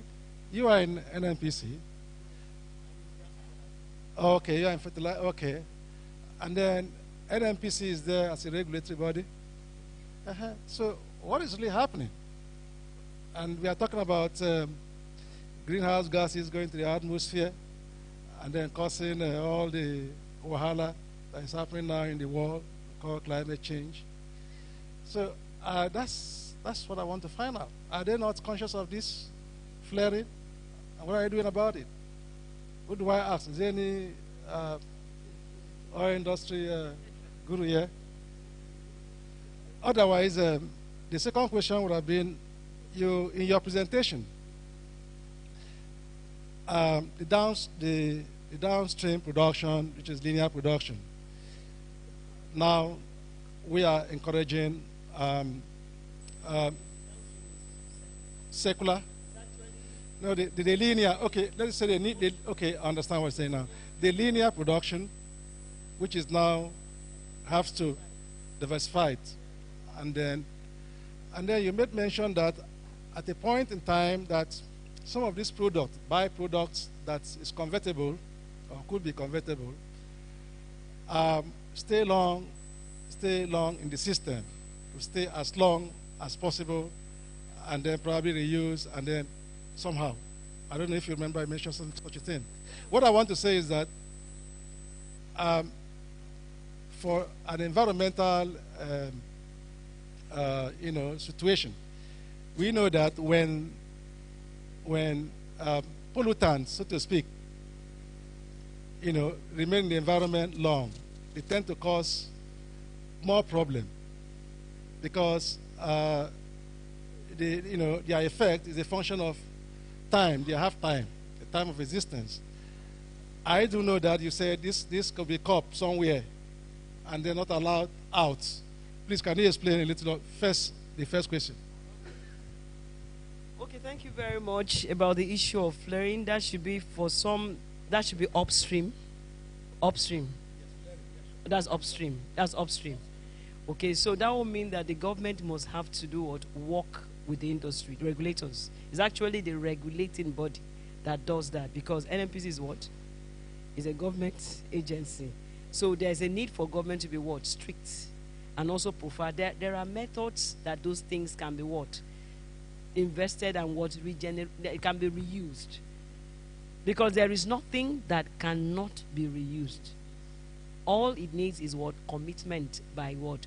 Government regulating the system and the players in the system. That's what I would say there.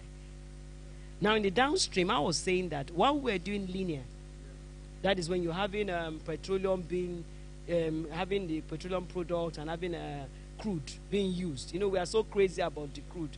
So the gas, the crude comes with the gas in the wells. So that today is now we are now using it. That's why we are having a lot of fertilizer companies coming up everywhere. Even Akwa Ibom is thinking about having fertilizer. I think they're having that.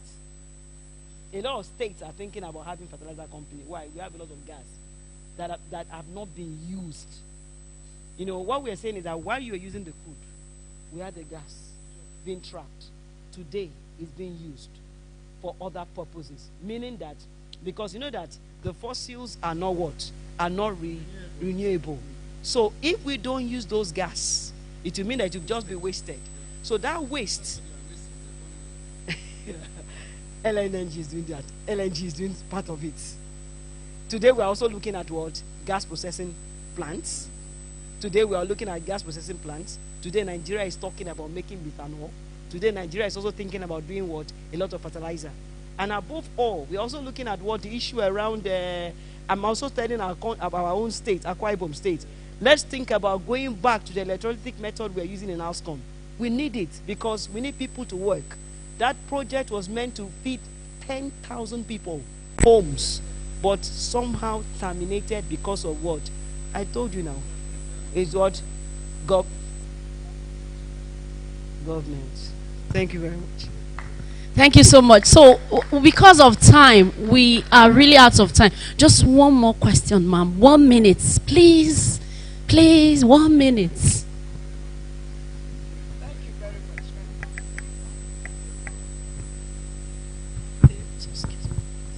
Thank you very much, Dr. Ogbonna. And I am more interested on how we can practicalize what we have heard as industrialists.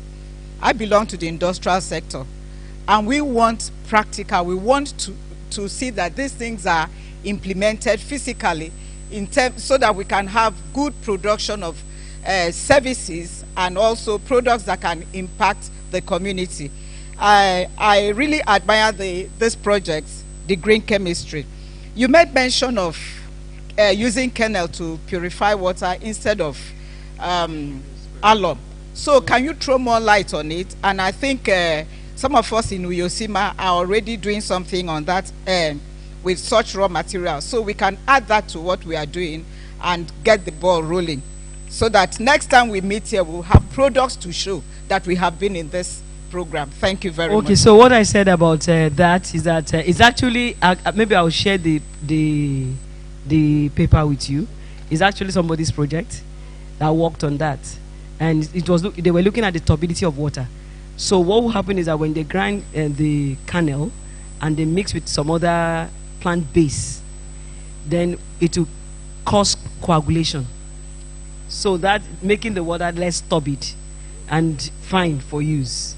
That is for that. But I was now talking about making things practical. Yes, like I talked about Obanaco. Obanaco is also another project that they're using waste to generate organic fertilizer. What we want the government to do is to collaborate with them, bring out standards, help those small companies work. Then it will become what? Implementable, to be fine. Because if they just do that without having standards, it becomes a problem. And that's the problem we're having in Nigeria. A lot of small things like that, but without what? Standards. They've done organic fertilizer. Do we have standards for organic fertilizer? I'm asking. Okay, now. So those are the things. It's a homework, and I want us to look at that and other small industries. And I'm also encouraging the academia, look at that. Profile it for them. When you're having symposium or you're having workshop for standardization, invite the gurus like the profs in chemistry. Let them come and look at it and provide standards for them. Thank you. Say I should not talk. Thank you very much, ma, Dr. Inobong Ogbonna. She has a lot. Okay, up next is tea break, and with due respect to everyone seated, we'll be starting with the VIPs first. But before then, let's quickly recognize Dr. Anthony A. Adejoke. He's representing Dean of Faculty of Science, UNIO. We salute you, Doctor. Let's also welcome and recognize Iene Edet, Uyo Chambers of Commerce, Industries, Mines, and Agriculture. Welcome. Let's also welcome Mr. Aki Oyedare, MD, Jubilee Syringe Manufacturing, JSM, Ona, Akwa Ibom State. Please help me celebrate everyone here. Welcome, sir. Welcome, ma'am. Welcome, captains of industry, academians, government officials, and people where they street like us. Up next is tea break. Please, we're starting with the VIPs first. The table is set. Go ahead. Have your tea. After that, we'll be back on the program. Thank you.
sunshine, they go.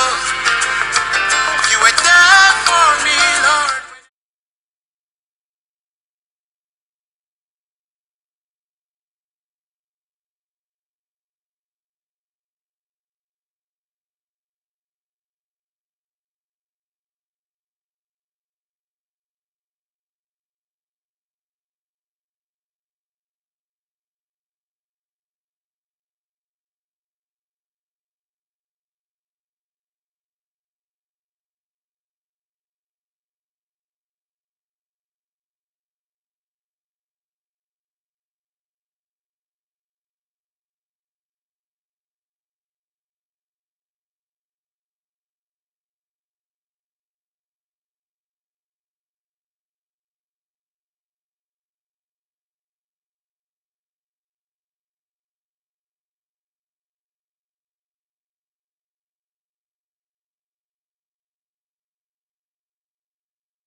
And we have only 15 minutes for this.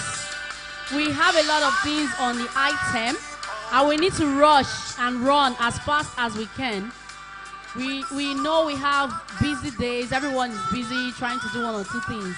So please, with due respect to everyone, kindly bring your tea forward to your seats. You can take your tea. We go ahead with the panel discussion. Mbok, we've spent 10 minutes out of the 15, so we have 5 minutes left. I'm kindly appealing to everyone that we should use the remaining 5 minutes to come forward, bring our teas and sit on our chairs so we can continue with the program. Thank you very much. So we have more 5 minutes to take our tea. Thank you so much.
Please help me make welcome Mr. Idotini Isaac to come and take over from this, take over the panel of discussion.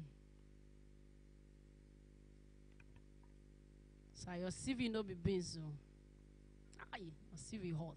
No money, sir. I lie.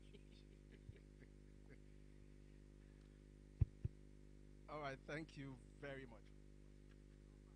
Thank you, Omar, for that introduction. Let me also use this opportunity to thank Dr. Iniobong for that wonderful presentation that she did, the keynote. So, ladies and gentlemen, we'll go to the next section, which is panel discussion. You know, before I go ahead, Dr. Iniobong kept talking about waste. You know, avoid waste. If you go through our slide from beginning to the end, it was around there is no waste, you know, in the circular economy, because everything is what? Good and healthy food for something else. You can always recycle. One part I want to try to just reinforce here, which probably is not part of what she said, was waste of knowledge and intellectual capital. We come for events like this, we hear, we learn, and we live. Reports has it that 50 to 80% of what we learn, we forget after one day if we don't put it into practice. 92 to 98%, we forget after 1 month if we don't put it into practice. Meaning generally, only about 2% of what we learn goes into use. That's also knowledge or information or intellectual waste, which we should also avoid and put into the circular economy. So if you know you are here today, like I think Dr. Inam said it when she was introducing the section, don't allow today be a waste. Get your pen and paper. Dr. Iniobong did a lot. Take notes. Decide on one thing that you are going to start implementing immediately. Even if it's the one that starts from home. Stop throwing things outside of your car when you are driving. Just decide on one thing that you are going to start implementing when you leave here today, so that there won't be knowledge waste. And as the panel discussion goes on. Okay, yeah. Also take notes so that at the end of the day, you are able to take one thing away that you can apply, either in your life as a person, in your company, or in your department. I'm of the opinion, which is my philosophy, if you are not first a better person, you cannot be a better worker. You cannot be a better government official. You cannot be a better academia. So the first thing starts with you. So take one thing that you're going to implement in your private space, then you move into your business space, and then your company. So I think on that note, I'm going to introduce or welcome members of the panel. Okay, let me start by welcoming to the table Professor Ita Ewa Oboho, the DVC admin of Akwa Ibom State University.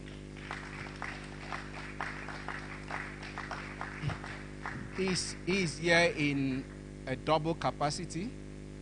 One is representing the VC of the Akwa Ibom State University, Professor Nse Essien, and he's also here in his own personal capacity. You're welcome, sir. Yeah. Next, we have Prince Etugayen Samuel Etugayen.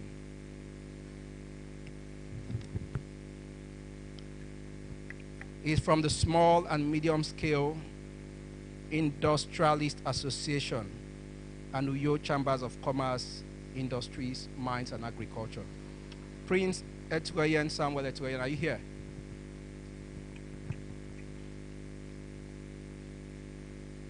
Okay, while we wait for him, let me call on Boluwatito Ayekola, if she's here to come on stage. Bolu, are you here? Okay, good.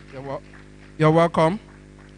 Bolu is a senior member of the Sustainability Projects team at BASF. She graduated with a first-class honors in chemical engineering. Let me pause for that applause. I wish I got a first class when I went to school. I tried, but I didn't. So well done. Well, she graduated with a first-class honors in chemical engineering from University of Lagos. She is very passionate in building sustainable systems. So Bolu, you are welcome. Next, we have Mr. Akin Oyediran. Mr. Akin Oyediran is an innovative business leader. He is the managing director, Jubilee Syringe Manufacturing. He is also the chairman, Manufacturing Association of Nigeria, Akwa Ibom State and Cross River State branch, and he is the president, Medical Devices Manufacturers Association of Nigeria. He is an accountant by profession, having graduated from Kean University, USA. Mr. Akin Oyediran, you are welcome, sir. I can see that you are a man with many parts. How you went from the field of accounting into all the other spaces, I guess we'll get to know more as we progress. You are welcome, sir.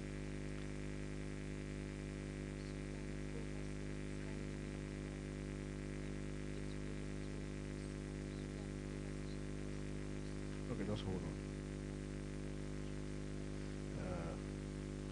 Then next we have on the list, we have Mfon Godwin Udoka. Mfon Godwin Udoka, are you here? Okay, good. He is a senior petroleum engineer, and he works with the Ministry of Power and Petroleum. Mfon, you are welcome.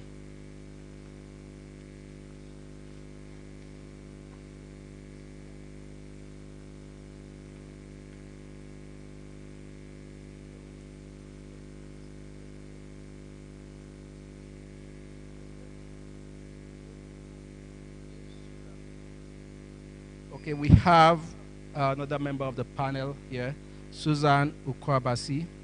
She is the president of Uyosima. Is she here? Or vice president, sorry, of Uyosima.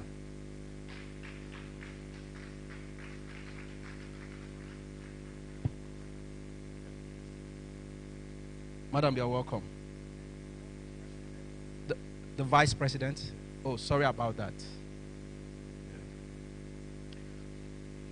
Okay, we can see that we have a very rich table.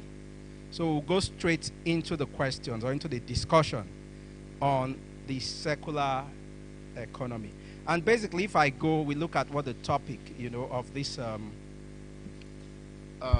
what the discussants are going to be looking at the topic of the panel discussion. It says, strengthening academia, industry, government collaborations to achieve sustainability in the circular economy. Oh, yeah. Sorry, I almost forgot one very other important member of the panel. There's somebody joining us online. I think he's already connected. I think at some point his image is okay, he's there. John Pablo Morisha. Hope I got it right. John, nice to see you. Okay, John is an international consultant and a mechanical engineer. He holds a master's degree in industrial management with a specialization in environment, safety, and energy. John Pablo has always been passionate about renewable energy and sustainability. At the university, he designed a solar dryer to help cocoa producers to improve their product quality. He has been involved with the evaluation of the potential of solar and wind power application in Morocco, Ghana, and Senegal. Working for the Energy Research Center of the Netherlands, he provided advice for integrating renewable energy into the energy mix of countries and islands around the world. Juan Pablo is Energica Managing Director and Chief Engineer. He enjoys developing new technologies, working with multidisciplinary teams, and establishing valuable partnership. So Joan, you're welcome to the team. So we're moving. As we go along, please, you can keep your questions. We'll get to you if you to ask questions when you have them. And also, if there are questions that come to your mind or you were not able to ask after Dr. Iniebong's session, you can also bring them up. She may take them, or any member of the panel may also throw light into it. Okay, so I think let me start by referencing Dr. Iniebong's presentation. She talked a lot about, I think towards the last few slides, she talked about the parties, which is government, the academia, and also the industry, playing a role in achieving this circular economy. So my first question, which any one of you can give a stab at, is who should actually take the lead? Who should be at the forefront, of helping us to achieve this circular economy?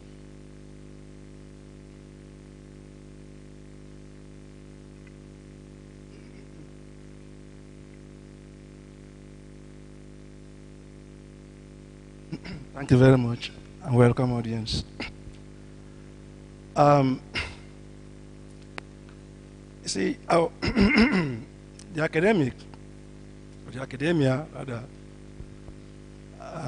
industry, that is private sector, collaboration is very, very important. Of course, liaising with the government. Who starts or who should drive it is, is a matter of the system, usually. Different systems, governments, countries have different systems. There's what they call the triple helix. 1, 2 is a system of partnership between the industry, the academia, and the government. So the helix 1 is driven by academia, 2 government, 3 industry. So it depends on our country.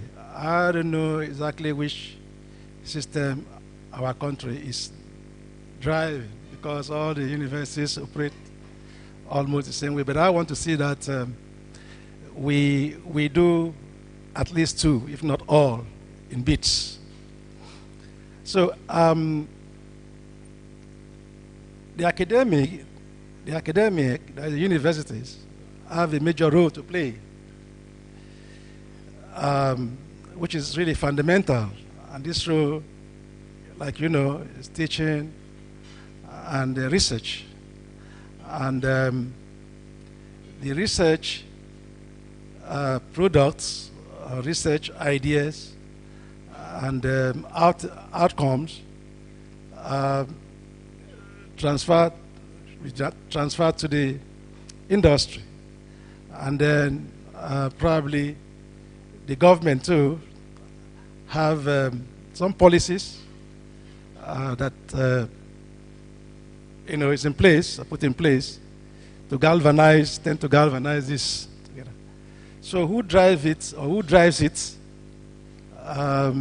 It could be the academy, it could be the industry, it could be the government, depending on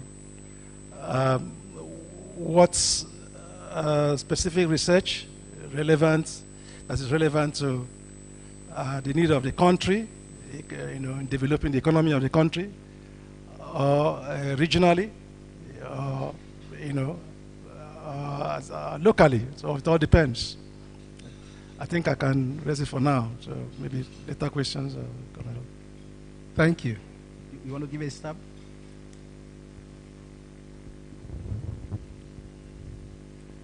Listening to the lecture this morning, the keynote lecture, it sets me thinking because I am in the private sector. Then asking your question, who should take the lead? I remember as a chemistry student, I had my first degree in chemistry, and my supervisor was sent to Raw Materials Research and Development Council. So from there, he brought a project topic for me to work on: sorghum and soybean, an alternative to wheat in baked products. And everybody was asking, why you are reading chemistry? Why, what's the relationship? I did the project from Calabar. I had to go to Lagos, do a lot of things, finish the project, and it ended up on the shelf because that's 1989, that's like 33 years ago, and we haven't seen sorghum and soybean replacing wheat, which is imported in baked products in Nigeria. So who should take the lead? Is it the lecturer or the students that did the project that does not have resources? Or is it the government that sees that we import wheat? We don't have wheat in Nigeria. I think I normally tell people when I'm faced with a thing like this, it's like a home. Who is the head? Is it the father? Or the mother? Or the children? So if it is the father that is the head of the home, in this discussion now, is it the government that is the head? Is it the academia? Or the industry? Who is the head? Let's just think. You know, we talk of systems. You put systems in place, things will follow. And I think it is the father that makes the rules around the home. If the father tells the child, close down time for outing is 7 p.m., the children obey. If you don't obey, you get sanctioned. So, I'm not telling us it is government that should take the lead, or the academia or industry. But let us just wrap it around our heads. Who should take the lead? We're all affected. We're all affected. I'm in the private sector now, and we have a whole lot of challenges. During tea break, I was discussing with one of my colleagues. I have a student ward at home. One of my wards is in University of Uyo, and she's reading agriculture. And she said they are going for CWES. Where are you doing your CWES? In one IT firm. And I'm asking her, what's your business reading agric economics in an IT firm and not in a farm, a practicing farm, so that you can see exactly what happens and not just come home with a big book of different types of leaves. Then we pay money for data, we check all the leaves, check all the botanical names, all the local names, and all of that. And it ends up on the shelf. So we need to come together so that the conversation can be better. And in this hall, we should have had people from Ministry of Science and Technology. But I don't think I've seen anybody here. And we should have people from the industry, plenty, so that we bring our challenges and discuss it. For instance, I do palm produce. When we finish, every other thing is waste. After removing the palm oil, every other thing is waste. I can't design those things. It's my lecturers that will do that. And if there is a government policy to back that up, that can be done. So it's a circle. We can't really begin to apportion blames. It's a cycle. So let us figure it out here from this green chemistry lab where we are today. Thank you very much. I think I like the way you've wrapped that up. But we'll come back to you. Just hold your thoughts. Fon, hold your thoughts, and I can hold your thoughts on this. We'll come back to that. But before we progress, I mean, and when you were talking, you talked about, or when the prof was talking, you talked about the triple helix concept, you know, and in your summarizing or analyzing who should take the responsibility, you said it's a circle. So everybody has a role. You have the government, you have the academia, and you also have the industry. So let's go to Joanna. In developed economies, like say Belgium, even China that is becoming so large these days, and the US, we've had where this triple helix concept has worked, where they collaborate, and that has really led to significant growth and development. So what really is the barrier? Why haven't we in Nigeria been able to leverage these proven concepts, you know, either to advance our economy or to enable the achievement of the SDGs? What really is the barrier? And this same collaboration, can we forge it? And can we also use that to drive the achievement of the circular economy? John, if you are still there, maybe you take a stab at that first before we call on other members of the panel.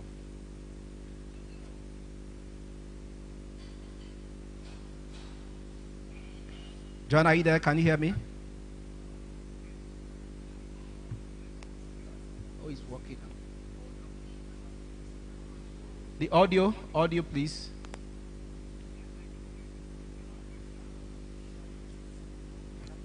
Audio, he's actually talking, but we can't hear him. So I think somebody needs to do something about the audio.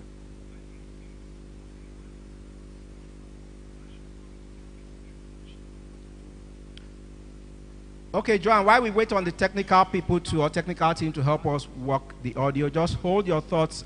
We'll come back to you. Aki, do you have anything to say around that? Yeah.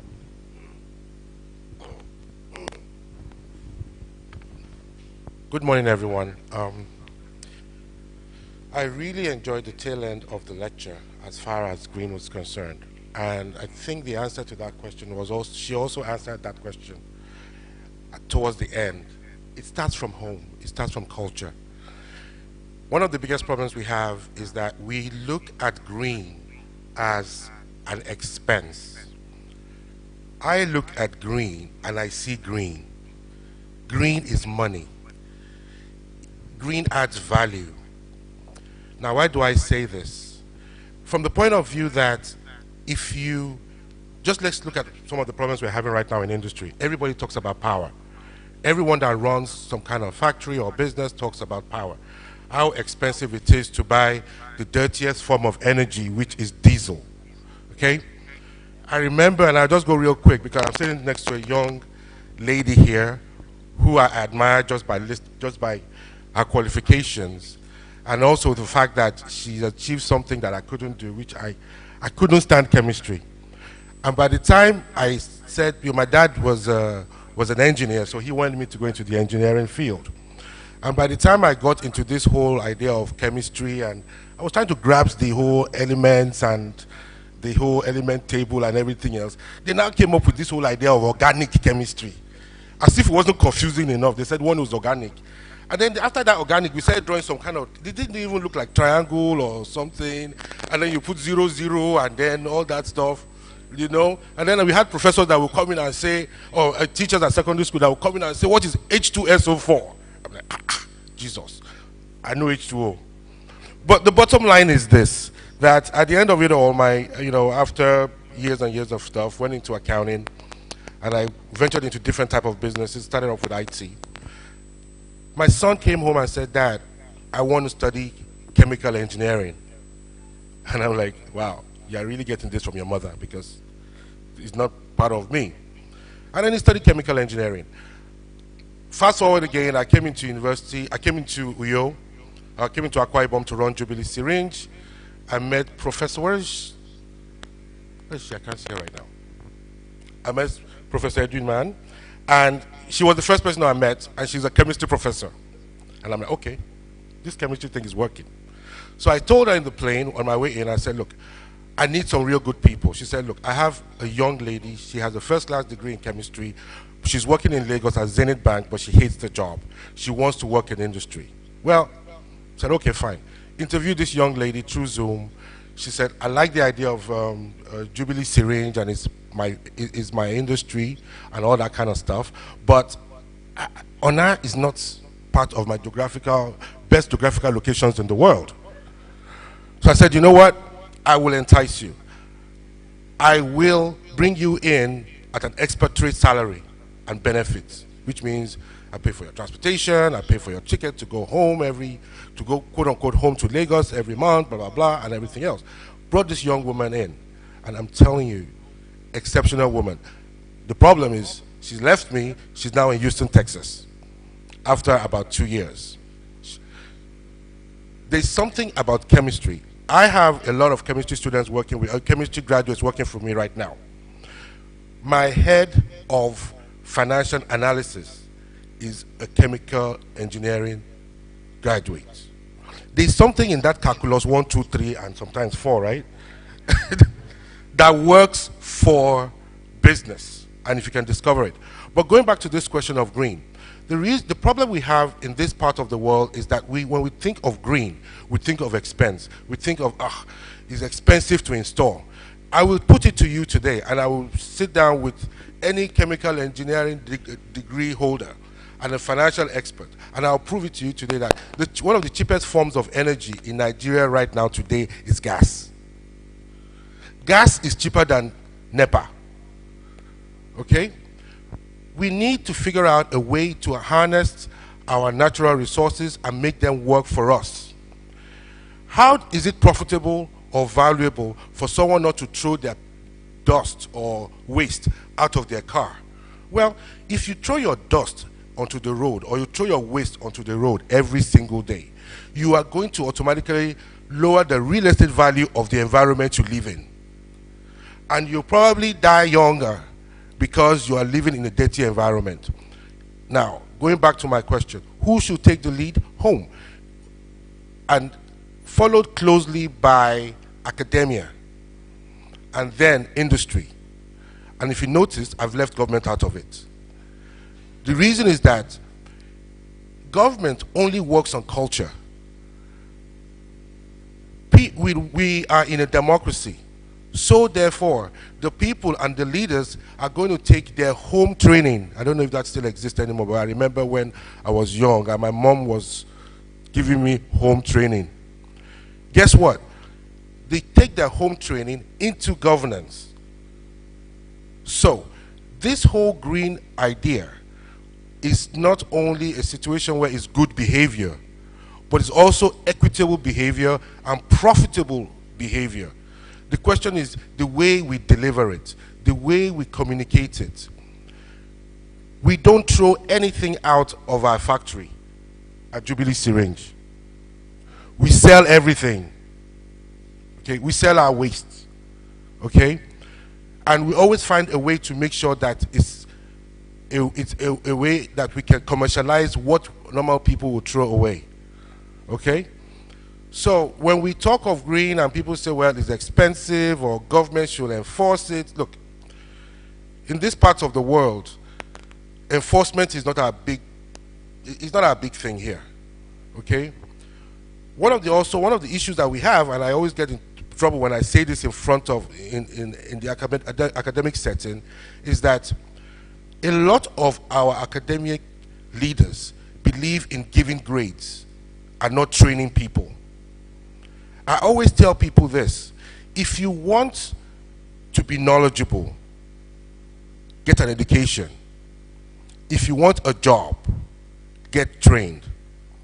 One of the issues we have in our universities, for example, this is a background I'm being run by universities. Where are the students of chemical engineering? Where are the where are the chemistry students? They need more than us to be hearing what we are saying up here today and what the professor just said, the presenter just said today.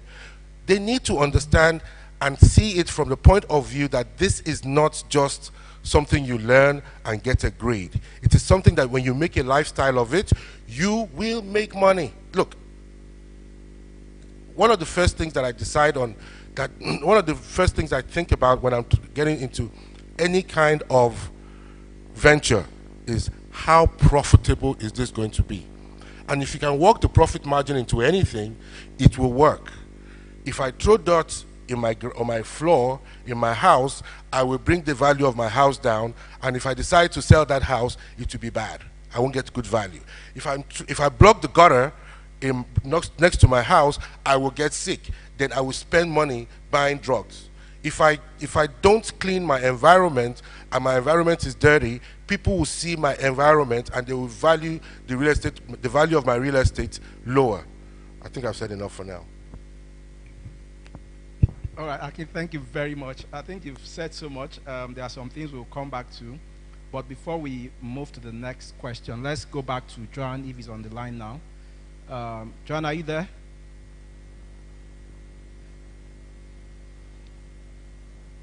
John, are you there? Can you hear me?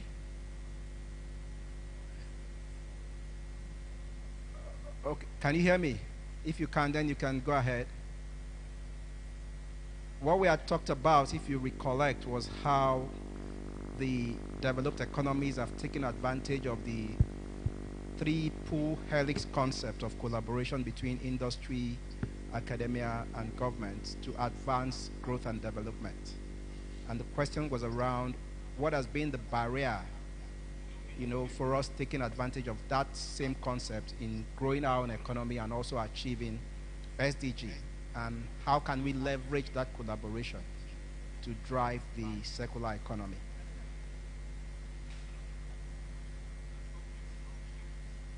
I think he can hear me, but I don't know volume, so we can't hear him.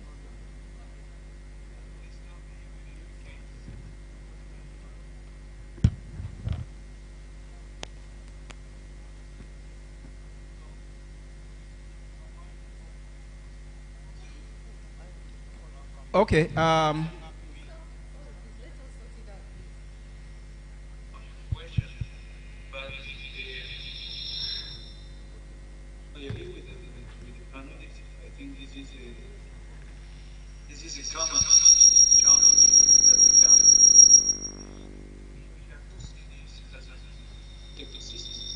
John, we cannot hear you, so you have to rewind. You have to start all over again.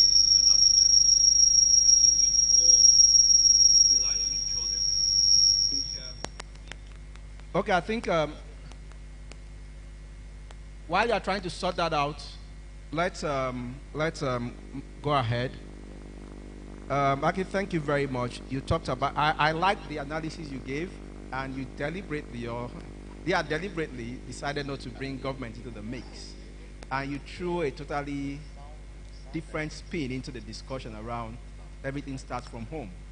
Everything starts from the individual. And like I said earlier, if you are not a better person, you can't be a better employee. So that takes us to the issue of culture and the issue of behavior. So, Bolu, this goes to you. And there are two things, two questions that I'm going to put in that one pack. The first is, looking at the entire sustainability mix, and now we are talking about circular economy.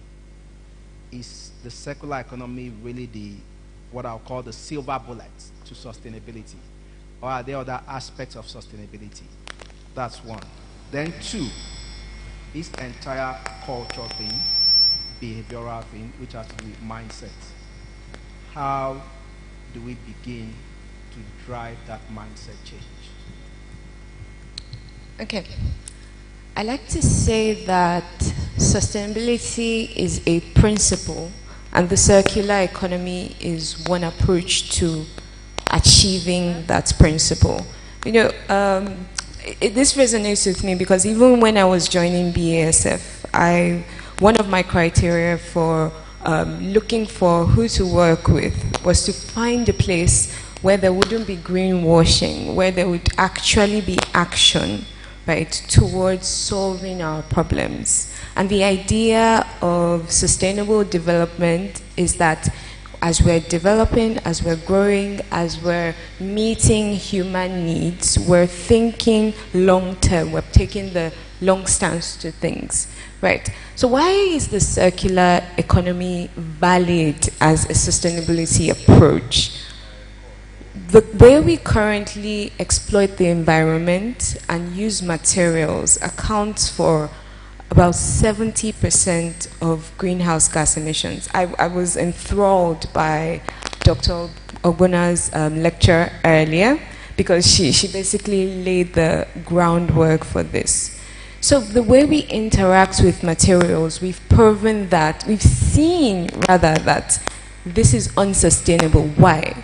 Because sustainability as a principle we've defined it to have three main pillars. How it influences people, that's the social pillar. How it influences the environment, that's the environmental pillar. And we deliberately put this one last. How it influences the economy, that's the economic pillar. Because we know that the different stakeholders, here we have government, we have industry, we have academia. They have different roles to play. And so you see that when you see gaps, it's because somebody is not playing that role properly. And so it's warped. And so all over the world, you see different caricatures of this warping where you have different scenarios playing out. Now, how did we even get here in the first place? Maybe we go back to the roles and the functions of each stakeholder. One way I like to look at government is the way Sheikh Mohammed bin Rashid Al Maktoum put it.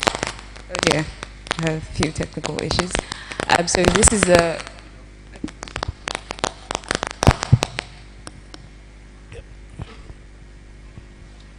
Hello, can everyone hear me?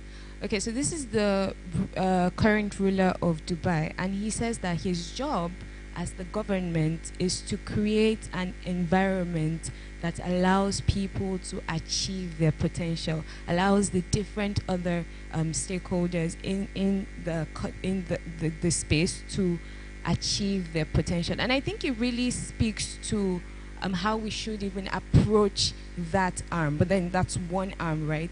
And if sustainability is a principle, it's a principle that every stakeholder must employ. And then you have academia, which functions to help us pursue knowledge, to push the limits of human knowledge and explore those reaches. And I can resonate again with that because I've recently graduated from the university. And then we have industry, right, which uses the available resources, so be it knowledge, material resources, factors of production really, to provide for human needs. And so each of these stakeholders plays a part in how development happens, right? And that sustainable approach of doing things really plays into the eventual picture that you see. So if there are gaps anywhere, it's because there are gaps in the way somebody is approaching the way they do things. Now, I'm with BASF now, and our focus is, of course, how as industry we can play our own part in sustainability through the circular economy. But of course, we have various other initiatives. And of course, I've explained why the circular economy is important. First of all, because most of our emissions come from how we harness and interact with materials. So what material resources, the minerals, the ores, the fossil fuels, the biomass that we extract from the environment, and then we convert those into housing, into food, into the communications industry, right, into the basic human needs. And so far, when industry started doing this few decades ago, it was open-ended. We did not think, we did not have the sustainable outlook. We did not think, oh, we're putting all these materials into the environment, we did not think about the future. But now we're seeing actual consequences. So it's not just the fact that it is inefficient, it's also the fact that it's coming back to harm us as humans. Now, nature supports human life. And I like to say something. If humans are not doing well, you cannot do business, you cannot govern, you cannot sustainably pursue knowledge, because humans will be suffering, because we will all be very, very uncomfortable.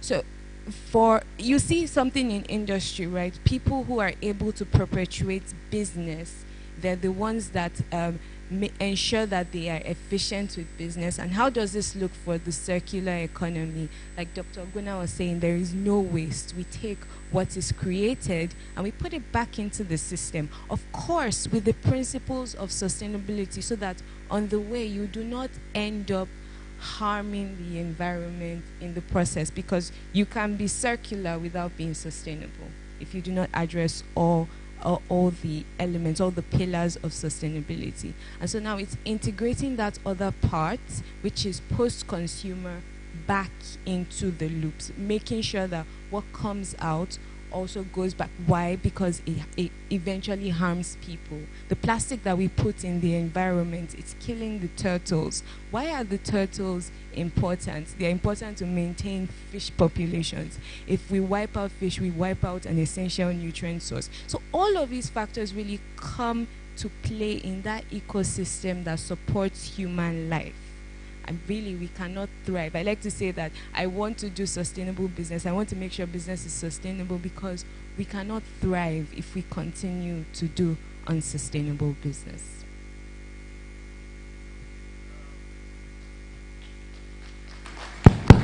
All right, Bolu, thank you very much. I think you've done a good job with that elaboration. So I think my next question goes to Mfon, drawing from some of the things that Bolu highlighted around. I think she talked a lot about the benefits of the circular economy and how every stakeholder plays a role. Dr. Ogbonna in our presentation earlier talked about some of the limitations. So looking at these benefits, looking at the limitations, some of which I think one of the things she highlighted there, probably an appearance of cost implication. I know Akin is rendition had talked about, he doesn't see cost, but he sees benefits and profitability in driving a circular economy. From your own perspective, Mfon, what do you think is the motivation, and how do you think all the parties, should transition, looking at the face of our current economic reality in Nigeria? People are grappling with so much right now. Businesses want to make profit, individuals want to meet their needs, and now you're talking about circular economy. So how do you manage that transition in the face of all this?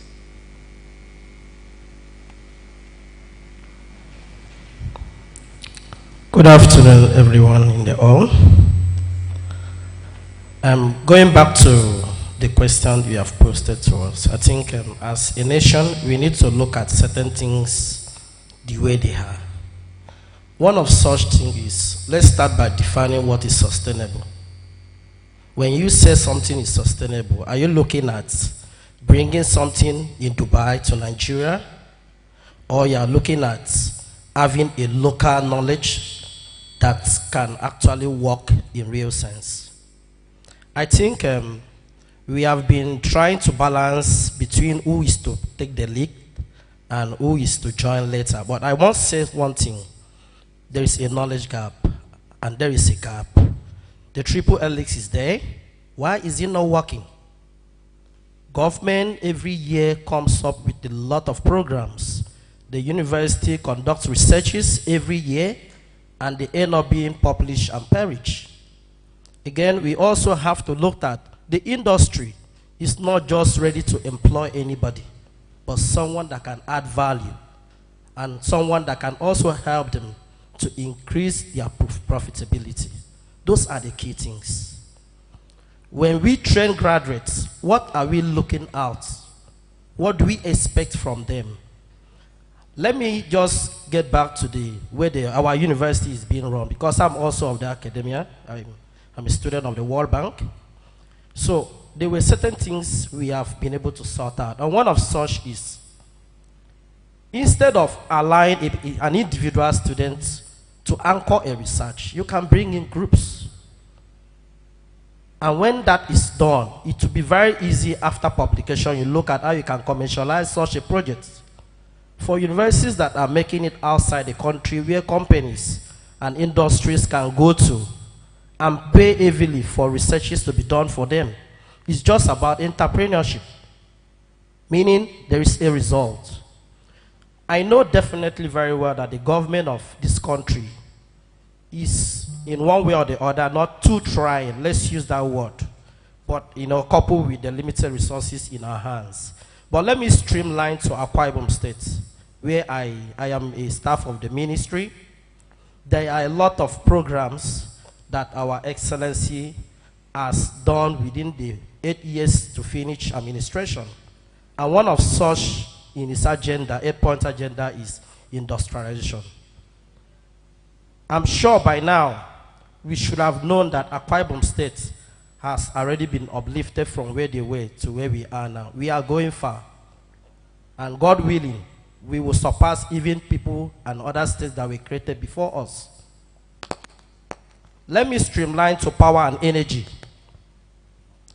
On power, let me bring this news to you that by the special grace of God, we will have what we call the Ibom Power Company in 2 to 3 months ahead. And that company is going to run as good as we have the Ibom A. But then I want to say the chemists and those of us here who are really interested in the green chemistry, I must say that Akwa Ibom State is a fertile ground for you. Fertile because we are having new companies coming upstream. We are having new ideas being implemented. Currently in the power sector, the governor has built a lot of power stations, which have also helped to improve our power system. The recent one is the one that will be built at Etimekbo. And then we would love to see a situation where the green chemistry will not just cluster in Uyo. The model and the ideas should be taken to other rural communities, because the message is equally very important. Someone who is in the rural community should be able to understand the working model of green chemistry. And as such, we will have the idea in circulation, so now we will see it come into actualization. I must really say that the future of green chemistry in Akwa Ibom is really enormous. And you achieve it. Like the methanol in power, we are aware that a lot of companies are coming in from the angle of oil and gas. We have the Boaf refinery, very soon will be upstream. That is an area where the green chemistry idea and the model could be presented, and in collaboration with government to drive. We also have the methanol company that is upcoming by the Black Rose. Then, and we are seeing the recent proposal that just came to our office is that of the floating LNG. So, let me say this, because in all this, we also need to look at where is the bottleneck. I must really say this, that if our gas must be put into proper use, we would really have to look at what we will do about storage. Storage. Why do we flare? There are no materials to store. There are no vessels to store. There are no containers to store. Let me use that layman language. Currently, what is being practiced in the industry is either you do re-injection back to the reservoir, or you flare. Because if you must produce, gas must surely evolve with the oil.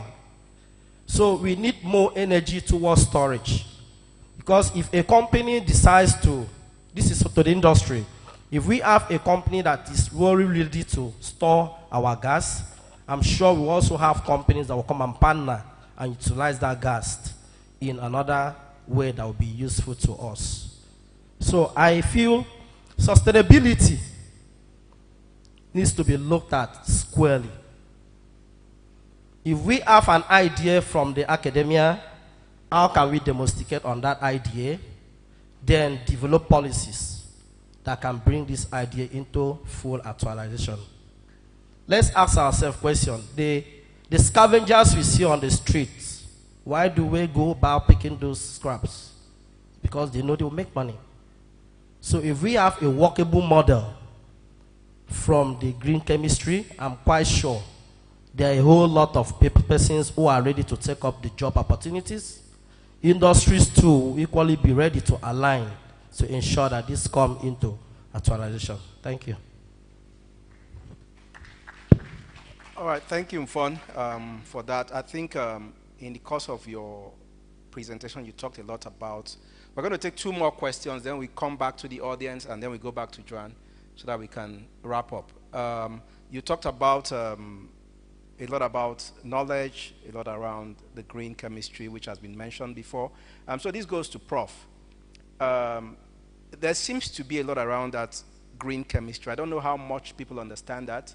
It seems we are evolving into a new space, talking about the circular economy. And you know that when there's an evolution into a new space, it calls for new skill sets. You know, today we are already grappling with managing the new world of work, managing the proliferation of technology. So a lot of new skills emerging. So how is the academia prepared, you know, to help in terms of building these new skills that are required? What have they done, and what are they doing? Thank you so much.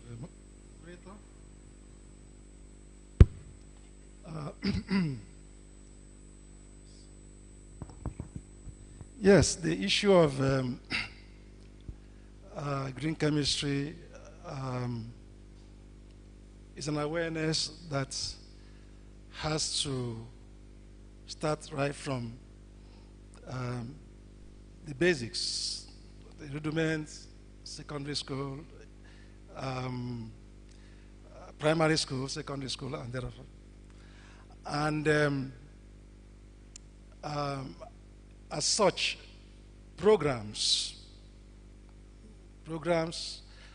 curriculum has to be developed to fit the need of students at every level. The secondary school, the primary school, and then to the university. You see, let me use the university scenario. The course chemistry is a course that most students don't like, especially students in science. You know, it's seen as a very difficult course. Even in the secondary school, when we were coming up then, that's how it was. It wasn't such a course that was appealing to students. But you see, the way courses are administered to students, the methods they are used, the way the curriculum, you know, designed, could, you know, elicit interests, you know, of students in liking the course and, of course, in understanding the course. So green chemistry being an awareness and a practice that, you know, that we now are introduced to, we're not used to, that we necessarily need to, you know, calls for, you know, program, curriculum that will set students to, you know, to start articulating to that, and then build up in the future. In fact, the awareness should not just be in the school.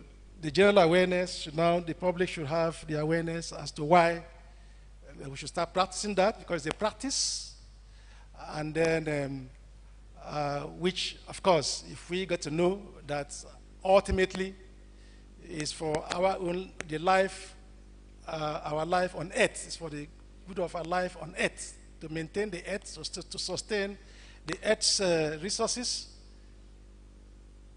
You know, we need to practice that. So the university is charged now with this. I'm not a chemist, but I know that I had a discussion with a colleague who is here right now in education. And then we had a discussion yesterday, say, look, you have to do something, start putting things together, and then for our students, and they create awareness in green chemistry. I thought really we're really supposed to be talking about the collaboration between university, academia, industry, and government, and how it's strengthen our economy sustainably. You know, we should really focus on that, because there's a lot to be discussed on that. You know, why the academia, the role they should play, you know, which is research and teaching, and then the quality of research. Somebody will talk about behavior now and all that. The integrity of what comes out, the confidence that the industrialists, the industry should have, the confidence they should have in the university research, and then the big father, the government, what's the inputs, you know, financially, because they have to put a lot of money. Of course, you know, in some systems, the industry also assists, you know, putting money in the university research. You know, if you really have to do, you see, the university are built such that you have universities that specialize in certain relevant areas, and then they do relevant research that you know, that at the end of the day will, you know, is targeted towards answering a particular problem of the system, okay, for the development of the system, and that you know, while other universities, other certain institutions are just for fundamental, you know, generic research, general basic research, you know, for basic knowledge. That, of course, is important, because that brings students to, you know, to be well equipped for the private sectors, to be absorbed, you know, as you know, the staff, and so on. So we need that synergy is not really strongly established, as far as I know. University, industry, and the governments, for reasons that you try to ask here, but we were not really into it. The reasons are many, you know, awareness, lack of interest from all, inadequate funding, you know, to the universities, you know, to really carry out relevant research, and then, you know, again, the universities, what kind of products, what kind of work are you doing? What level of research are you doing? Real research? That are you just doing research because you want to be promoted? You know, baseline research. The research, do they have substance that at the end of the day it will help the economy develop? So these are the things we have to be concerned about. You know, the government should put in money in the university, you know, for research, real good research. The industrialists too, the industry, should do the same thing. And of course, they should have a meeting point. In some part of the world, some countries of the world, the university and the industry and the government, they meet physically. That meeting is not there. You can't now say, I want to go to Mobile. You know, if they were here, say, okay, what are your problems? Well, how can we help to upgrade your systems to make you make more profits, or you know, or to make you, you know, design systems that at the end of the day, you know, it will help the entire humanity in this develop the place. No, such synergy is not there. Some discussions, some meetings, such meetings are never there. You can't even, the government, well, is trying, but so much more, is desired from them. Much is desired. So we're talking about funding research, good funding of research, relevant areas, which has to be discussed.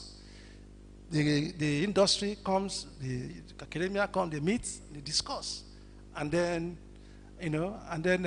make possible, make available the necessary resources that are needed for this. Sustainable development is a very broad thing. It's futuristic now, futuristic in every aspect of endeavor. I mean, for example, now we are harvesting fish, we are harvesting marine products. She was trying to say, and all that. But then these products, these marine resources are depleting at a very alarming rate. The fisherman goes now to fish, and then he tells you, come back, he tells you, the efforts are just, are not healing. Why? Because the resources are stretched thin by what? By human activities that are not controlled, unsustainable activities. So, that's, again, the problem. Now, how do we stop that? How do we develop these resources sustainably to go into the future? Because sustainable development is development that we're getting now and for the future generation to come. So these are some of the things, militating factors. So we need the government to really get close to, the university, academia, and then the industry too, so that we can the common problem, of the society in terms of development, economic development, will be answered. Thank you. All right, thank you, Prof. I think that was a lecture, and I think you said a lot, which we'll come back to. Is John ready now? We have very few minutes left for this section before we move. Technical team, are we ready for John? Is it on or should we go ahead? Okay, I think the last question I'll ask before we come to the audience, that will go to Susan. In talking, I think the Prof talked a lot about how do we encourage or forge that relationship. I think if I'm not mistaken, either University of Washington or Washington State University, the university that decided they were going to grow the number of SMEs in that state, in that region. And what government did was to invest in research, a lot of research. And when they did that, the university did that research, and based on that research, they promoted things that will be beneficial to the people, and also that the industry, which is SMEs now, can take advantage of to build their businesses. They had an objective set ab initio, and I think they achieved that objective within a space of 1 year, even far, far less than what they had initially planned. So coming back to our client, Rose, Susan, this goes to you. When we live here today, you are in the private sector, if I'm right. What would you be doing differently to ensure we advance that collaboration? And what do you think others should be doing, academia, government, to advance that collaboration? But start from your sector. What would you be doing differently? Thank you very much, our moderator. From the private sector, we have a lot of challenges. But what would we do differently? We would like a situation where we have a direct collaboration with the university system. Sorry, you want to pause a bit? We would like a situation where we have a direct collaboration with... Okay, John is on the line, so let's take him so that we can move on. John, are you there? We would like a situation Sorry where... to interrupt you, Suzanne. So just hold your thought, please. That's very important. John, are you there? We have a direct okay, please go ahead. collaboration with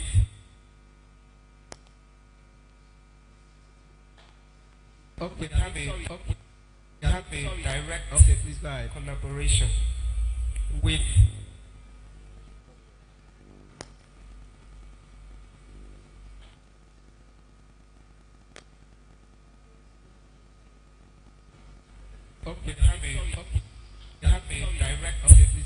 Okay, maybe we should continue. With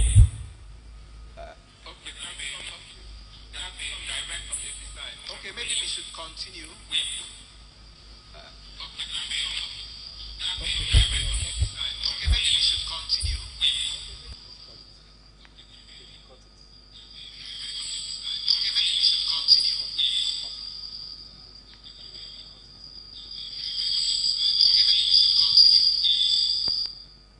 Okay, please, let's come back to class. I think maybe you need to test the technology again so that we can go ahead. We're running out of time. Okay, let me continue with my thoughts. Yes, please. Sorry for that interruption. Like I was saying, we would like a direct collaboration with the universities where the research goes on. If we could have, I mean, yesterday we had an MOU signing ceremony to help us work with the German delegation in business here in Nigeria. If we could have something like that with the university, so that when we have challenges, we go directly to them. Let me give a practical example. Apart from waste management that I ventured into,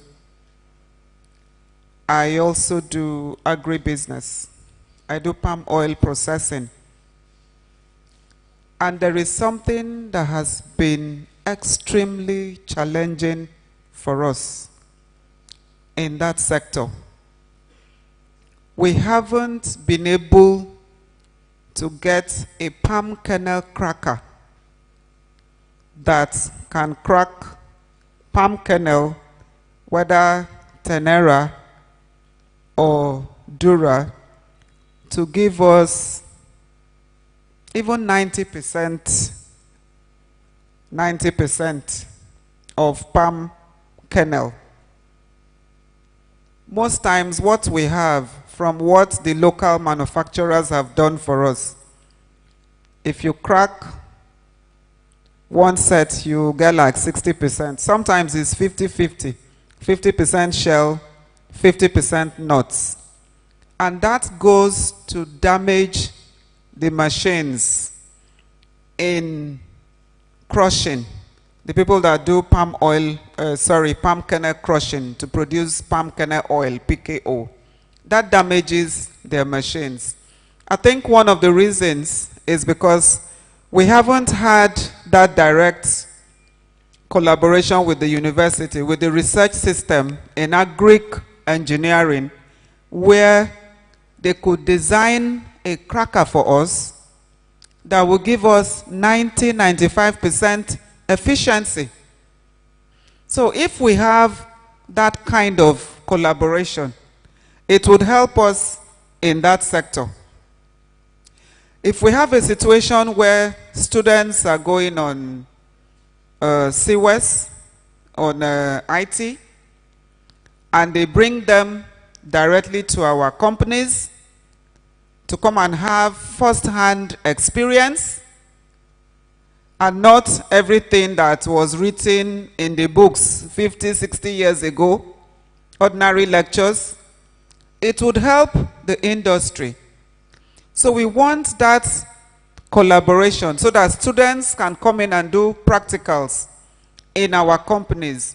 They will be able to design. Now we know that in, for instance, things like AFANG, for instance, we have been grappling with Technology Incubation Center. Sorry, I have to mention names now. We've been grappling with them since to be able to design us machines that can slice afang efficiently. We haven't been able to do that. But if we have that kind of collaboration with agric engineering department, mechanical engineering, agric engineering, those are things that can be done for us. And of course, the industry will be better. We can easily go for exports. We have flash dryers that are designed easily, that are designed for us. We don't have to import and spend so much foreign exchange that we don't have. It would help the industry. So that kind of collaboration, going forward, I want to see a situation where I make a request to University of Uyo, give me students for IT at so and so times. And they give me students, and then when the students go back, they tell their lecturers, these are the challenges this company is facing. What do we do to help them sort it out? Those, of course, you would pay. You pay for technology. You pay for technology. So you come to funding. Of course, you know, companies can fund research. Government also funds research. You talked of a situation where there can be a tripartite arrangement where government is funding research, the academia is doing it, and we're practicing it in the industry. So if we have a situation where government puts out research and there is, you know, a feedback system, which we don't have, a feedback system. This is the challenges on ground. This is what we're doing about it. And you know, all of that. We have a feedback system between both ways. And not just you go to the ministry, like the keynote address said, they just send somebody to come and regulate what the person does not even understand. He doesn't know what he's coming to look for. He just comes to look at his books. These are the things I should expect. He doesn't know what it is. So there should be that collaboration where everybody works together. Yes, Susan, thank you very, very much. I think you've done a good job. I think I'll come back to that so that when we are leaving here, because I think somebody mentioned it. Okay, that's it, Dr. Edwina. It's not just about having a talk shop. When we are leaving here, let's live with something we are saying as a people. This is what we are going back to do. Susan has really given a practical example of how this can work. And all of us should live here saying, when I go back, this is what I'll do. Those in the industry, those in the academia. For government representation, I don't know how much we have here. Take that on board and say this is how we are going to collaborate to help move the entire system forward. We are running out of time, so we are going to open up for 2 questions from the audience, and then, sorry? We'll come back to you. Yeah, we'll come back to you. We'll wrap up, so all of you will take 1 minute to wrap up, so you train what you want. So we'll take 1, 2. So the man here and the woman here. Sorry, I saw one hand here. That's yes. Sorry? Okay, we'll take 2 from here. How many do you have here? You take 1 here, you take 1 here. We have 2. We need 1. Another lady, any other lady? I'm trying. Huh? 1, 2. Okay. You go with your question. Hey.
you've made. Okay, now as we wrap up, we'll take, I've been told that 2 questions too small, so I'll increase it to 4. We'll take 2 from this side, 2 from the side. We have 2 gentlemen on this side who had their hands up. So I'll go to, no, we already have 2 here, 1, 2. Then we have 2 from here. 1 here, 1 here. Okay, then the lady there and the guy at the back. Okay, Dr. Isaac is my name. Mine is not really a question, but just to contribute to the discussion. You see, actually, if we want to look at the developed economy, the reason why they do things the way they are doing is because government plays the lead. The lead in the sense that the economy has to be technologically and scientifically driven. And in technologically and scientifically driven economy, R&D is a key. That is research and development. If you look at what Ogbonna said, academia now comes in R&D system. But in Nigeria, you'll be surprised that we are saying that our economy is based on crude oil. Where is the refinery? That is to say that our economy is not scientifically and technologically driven. So there's nothing like research. So we in the academia, we are crying, how do we go about this? Because the government is only interested in getting the crumb, a little money, and then they share the money and go. Until the economy is scientifically and technologically driven, that is when we talked about research and development. And that is when the gap will be bridged. I also show you another illustration. In University of Uyo, when breweries came on board, that was when we were having a government academia relationship. They came up with a course. I think it was either brewing science or so. And immediately after the aim was achieved, it was for breweries. That course died automatically. And then it was now moved to food science and technology. Look at the Akwa Ibom. If it was a technologically and scientifically driven economy, how can we start planting coconut without involving faculty of agriculture in Akwa Ibom State University? In short, they could have been the direct driver of that project. If anything happens, government should ask them. As we are talking now, all the industries we are talking coming in, it will still be a kind of blind spot, like the one that is at ICO now. We are in chemistry, we are trying to force ourselves into it. Why? The system is not scientifically and technologically driven. All the companies that will come, they want to make their money. They don't care about the sustainable issue, this thing. It is we that will do it, but they will hide. Even the strange, I so much thank God for the strange people. I've been going for a supervision of students on COS. I think it was only strange when I went in that allowed me access to the factory easily. You go to this one, you will stay at the gate. You will stay at the gate and call everybody. You'll be wondering, what are they producing that they would not allow you, even you that send the student, to go in there? So these are the issues that we are having. Until the economy is scientifically and technologically driven, and government should be the head, they are the lead. So that you discover that in academic environment, we'll only be recycling graduates with papers, because they are the people to put in facilities that will be able to train the children that will meet up the industrial need. Without that, we'll keep on recycling. Thank you so much.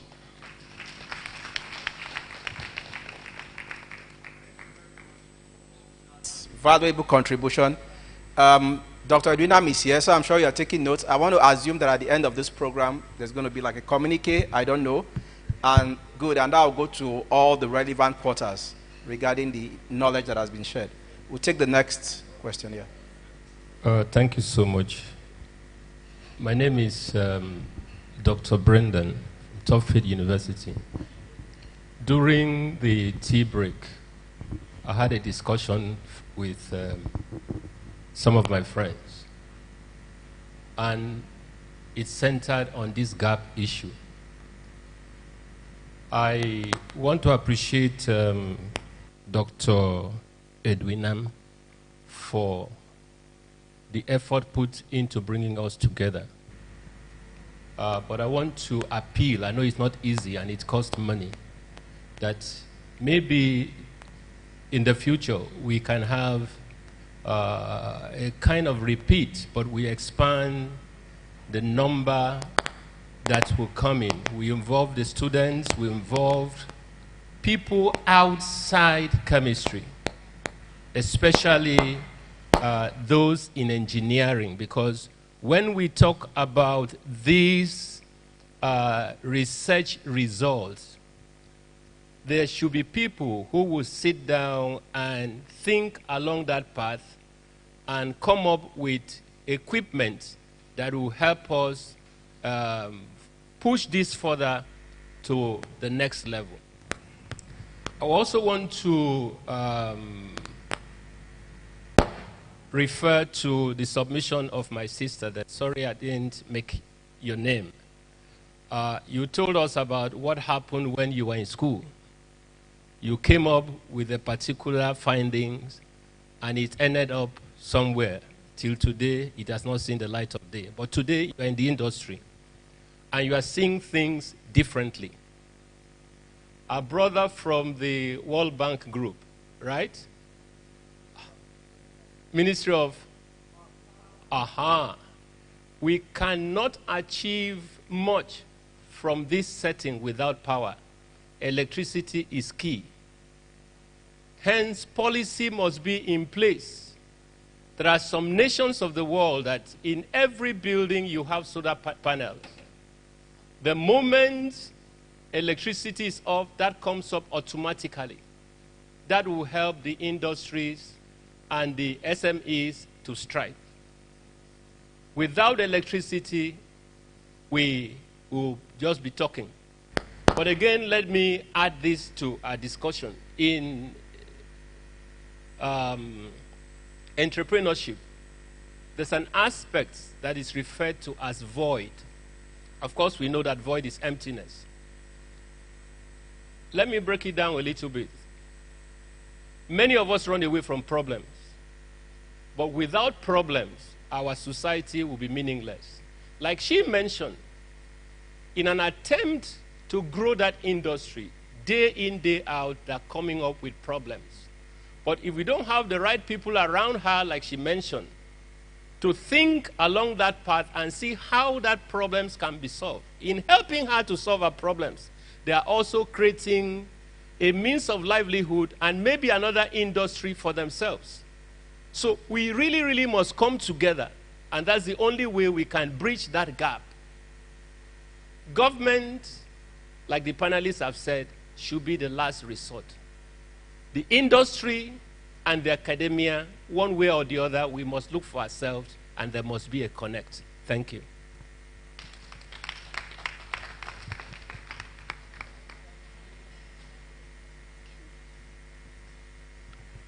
Good afternoon, everybody. My name is Alicia Itugudo. I'm MD CEO of Fresh and Natural Farming. We produce vegetables. We dehydrate vegetables and make it easy for you to consume and make sure that the nutrients are intact and well packaged for either local or international consumption. I just want to thank you all for the organizers of this program. Some 3 weeks ago, the same pattern was taken organized by ECOWAS, where they invited the researchers, technologists, and innovators. And I was part of it as an innovator. And the key thing they discussed is that we Nigerians can solve our problems without depending on foreigners. We know our problems. We can, with the academia, the researchers, we can find solutions to our problems and not looking outside. So, another thing that was mentioned was the fact that researchers should not research and then wait for people to come to them. Go out to the industrialists, see what they have, see how you can be part of what they are doing. You know, you have a product, you just keep it and wait until somebody comes. You will not go far. Go out to the industrialists. Go and share your ideas with them. See how you can help them improve on what they have. How their products can be in a better shape, better packaged, marketed in a very good condition. So that will help development, and that will bridge the gap. For example, when Madam, the organizer of this program, she came to Yosima, she talked, I listened to her, how they can partner with the industrialists, the people in the business sector. So I got interested. And because of the discussion we had, by God's grace, I'm putting up a factory, and the architect had made a very nice design of a factory, an average factory. I had to call the architect. I said, come and see what I'm doing in the improvised factory. This is the way I spread my products. This is the size of the machine. And then I took him to the back of the house where I keep the waste from the vegetable. Because you design a factory and you said vegetables can be picked in the room. You don't pick afang, aditan, and adusa in a room. You pick them outside and you pack the waste to the garden behind to provide manure for the garden. So that is recycling. Then you take them to a bigger space where you can wash them properly before you take them to a room where you can start slicing and doing all that. So with what she discussed with Uyosima, I now know that I will need room where I will have opportunity to have students come to me. I then included room for training. I will need a lab, and the lab, I will need the university, the researchers in the university to come and help set up the lab, make it something useful that the students can also learn. So you see, with that, I've not invited them yet, but with the information I have, I'm now preparing a doorway for them to liaise with us as a company, as a production company. And the students will come, and I also go to the extent of knowing that I'm in Eket, the students are here. They will need probably a place to stay. And I put 2 rooms with toilets in the whole structure. So when we get information, it will help us. And we will want our products to make a difference, not the usual thing you see in the market. Make a difference that it can compete with anywhere, any part of the world. So I want you, the academia, look out for these factories. Like our brother said, he went there because there were students there. You don't need to wait for students. Look out for these factories or manufacturers, even when they are starting. Liaise with them so that your research will not end on the shelf or just wait for you to present it in an international conference and get your promotion. But let it be practicalized and be brought into existence. Thank you very much.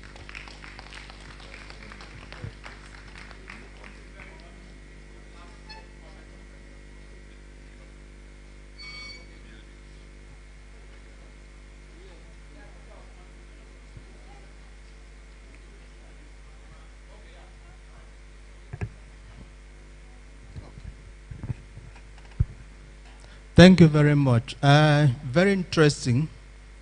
I'm Emmanuel Ekbabio, Acting Director of International Programs, University of Uyo. I'm a geographer, and I do much in the social sciences. But this is very, very interesting. Academia, industry, and government, which is science policy. But something is missing here. Society. Science, policy, society relationship. We've said a lot, and Ms. Bolu has said something about sustainable development, talking about economy, people, and environment. And here we leave out the people, and which is not, it does not occur well for decolonization of knowledge. The people have a lot to offer, actually. Even if you think they don't have enough to offer, they should be brought on board. Because whatever you do, you have to guarantee sustainability, and this thing is getting to the people very, very well, and they should be on board. And I know I've done quite a lot of things on science policy. Recently, I was leading a EU Horizon 2020 project, University of Dundee, UNESCO Center for Water Law, Policy and Science. And I use that opportunity and advise the Scottish government, policy advisor on sub-Saharan Africa. So I know this gap is missing, that kind of taking the people on board, and which at this age we are talking about inclusivity of knowledge, and also trying to decolonize not just the horizontal, it has to be also vertical. Another important perspective is we are talking a lot about companies, universities. For instance, I know that in most of our universities, we don't actually have a unit for public engagement. When you have whatever project you have, you try and engage with the public. Even some companies we operate, they do not have this unit. The highest they have is PR, it's public relations. Public relations is actually something you try, people try and say this is what the company is doing, and this is our effort. You are not actually directly engaging with the people and getting a feedback, which also will have to, you frame problem collaboratively. Universities are evolving, companies are evolving these days, and such has to be very, very, so for Africa, it's very, very important that we think whatever we do, decolonization at the core, because there's no way you impose knowledge. In most cases, it doesn't work with realities. So decolonization, you can gain something from the local people. We think they may not have anything to offer. And also inclusivity. Inclusivity helps us to frame problem collaboratively and develop solution collaboratively. Thank you very much.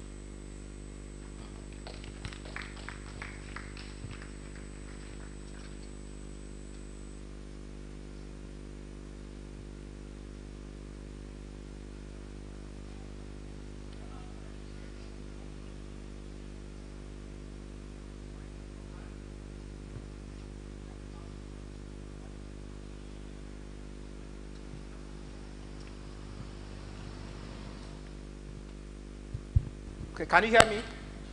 Okay, good. So thank you very much to all those that have contributed. Okay, good. For those that have contributed, thank you very much. I think all those were very valuable contributions that the organizers have taken on board, and I'm sure it's going to form part of their communique. I think if we're running out of time, so we're going to wrap up very soon, but if we have one more lady that wants to make a comment from the audience, we are willing to take. So that, to your point on inclusivity and diversity, let's hear from, where's the lady? Okay, good. Let's hear from you. But make it brief, please. Okay, good afternoon. I am Dr. Mrs. Anyefio Onyebongu-Udoh. I'm a teacher with the State Secondary Education Board. My contribution is, let us look for a way that these secondary school teachers, the primary school teachers, could be carried along in this green and sustainable stuff we are talking about here.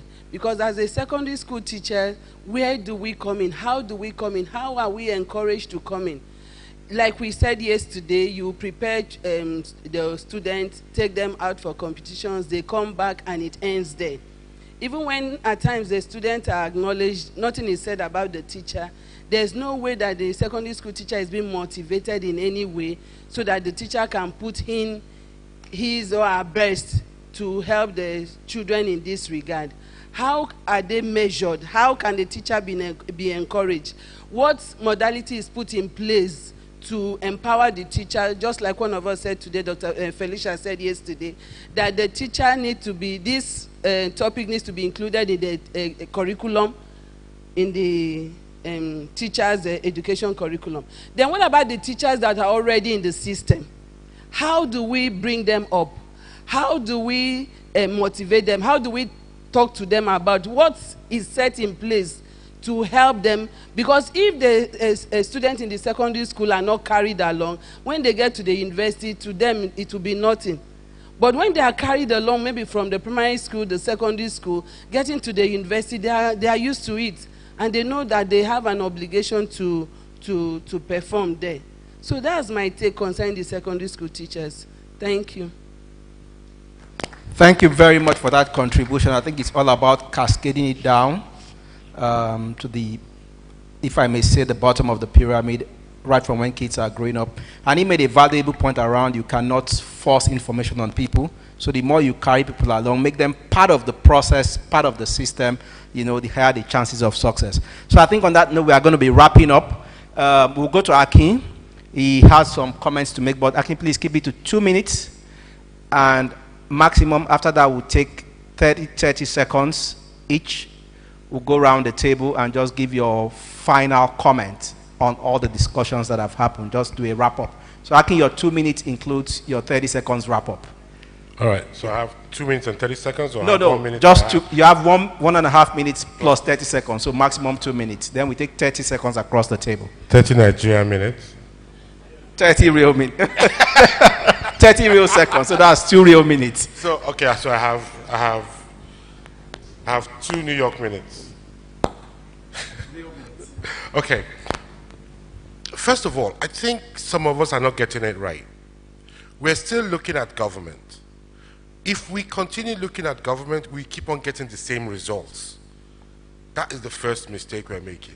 Second of all, nobody, and with academics in the room, nobody is going to come and look for a research that they cannot, someone to do a research that they cannot find.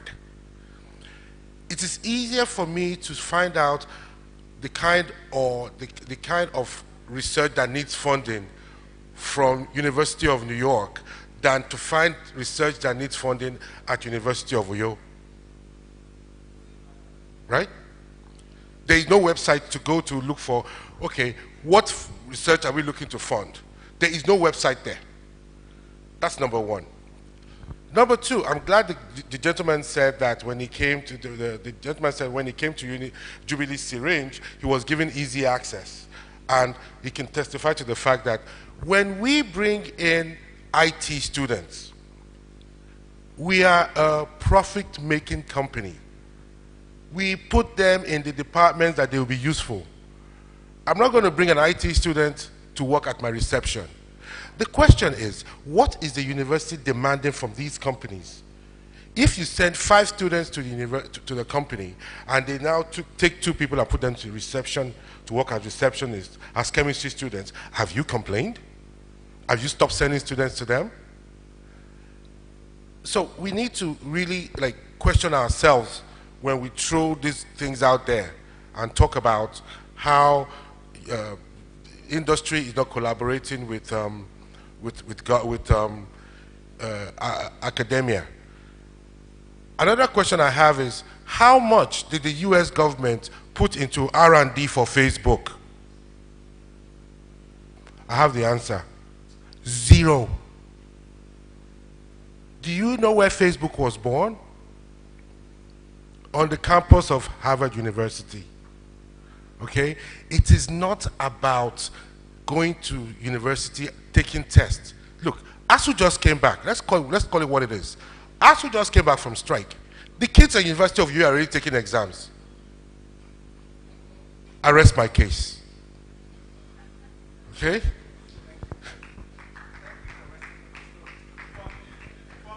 $30 seconds. Wrap up. Okay, I think we have heard a lot concerning this very topic and the core reasons why we are here. But I must say is that the Akwa Ibom State government is very much ready to partner with any persons or groups who want to float a company. And again, the state government have put a lot in place, from security to infrastructural infrastructures, the good road networks, transportation, and with the distance redistribution of power. Then I think the recent one on renewable energy is the E2, renewable solar energy, which will soon be commissioned and utilized by the persons and the communities there. So we want to see a system where the green chemistry can go out of the urban and also the information spread to the rural communities. Thank you. All right, thank you, Mfon. Bodu, please keep it to 30 seconds. Okay. I'll first commend the organizers and Dr. Inam for this conference. Now, we have a unique opportunity here. It's not every day that you get to build from the ground up and stand on the shoulders of giants. So let's be entrepreneurial in the way we play our parts, and BASF is open to sustainable business. Thank you. The academia, the industry, and the government should come together to define, objectives in order to collaborate and then, properly for sustainable development. Thank you, Prof. I'll just try and keep it to 30 seconds. Because when I sit on the table with government people, it's as if I'm sitting on a chair with nails. We need leadership for anything to succeed. We need proper leadership. Proper leadership. Government should show leadership so that the Nigerian economy can grow and be sustainable. Government should show proper leadership. When you show, if you are a father, you show proper leadership, your children will behave well. Thank you. Okay, thank you very much. I want to thank every member of the panel for all the valuable contributions. I thank members of the audience for their contributions as well. For the organizers of this program, I'm just here as a moderator, but one observation I'll share is that please, when you are doing this in the future, which I think you should do more often, please, someone has mentioned it before, but please expand the scope. Let's have more people in here. Let's have people from the government, people from the private sector, people from the community. Let's have a richer audience so that the discussion will be richer and the value that you derive from this will spread further. I really like the diversity of opinion that has come out from this side of the divide, where we heard from people from the academia, the industry. Such diverse opinion really helps a lot. So thank you very much, everyone, and thanks for your contribution. I think this brings to an end. Okay, we are going to have a group picture, and I think that brings to an end this particular section of the discourse. Thank you.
Wow, it's been amazing.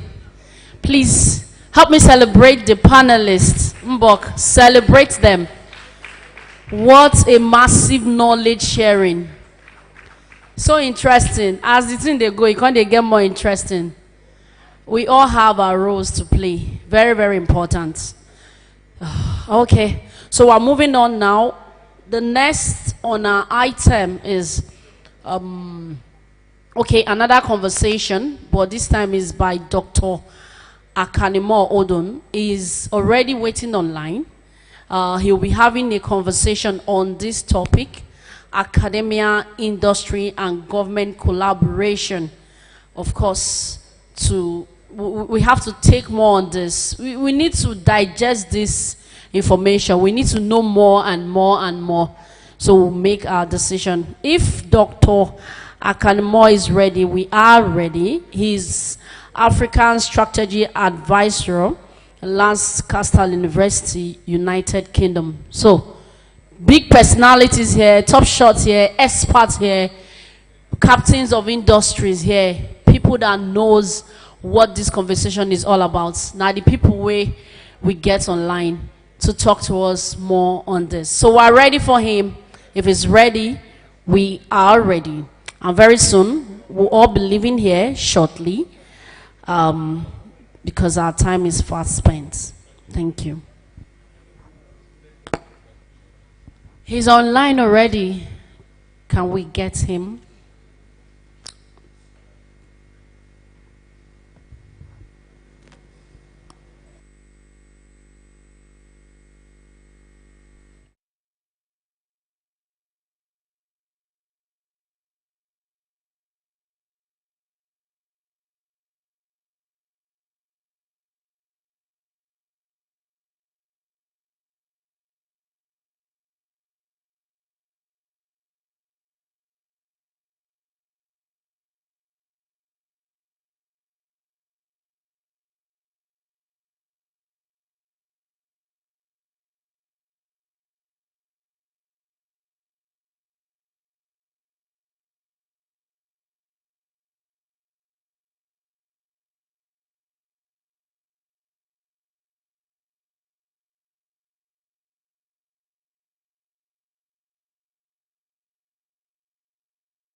Yes, we can hear you. Okay.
Conversation on knowledge sharing. Still on the knowledge and exchange sharing, we have the next speaker here. All right. And the focus will be survey of green skill education, trends and toolkits. This one is by Mr. Nico Conception, and of course, Miss Ofani, Chidima, and Lisa. They are of Green Teach for Opportunity, USA. Please, is now their time to have this conversation.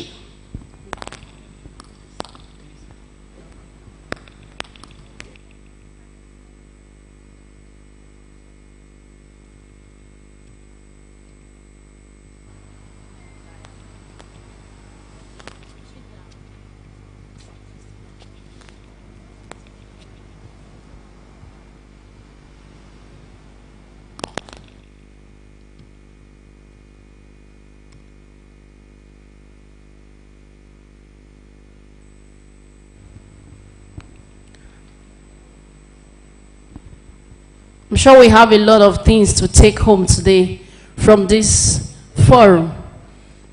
I personally have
among young people all across the world an opportunity.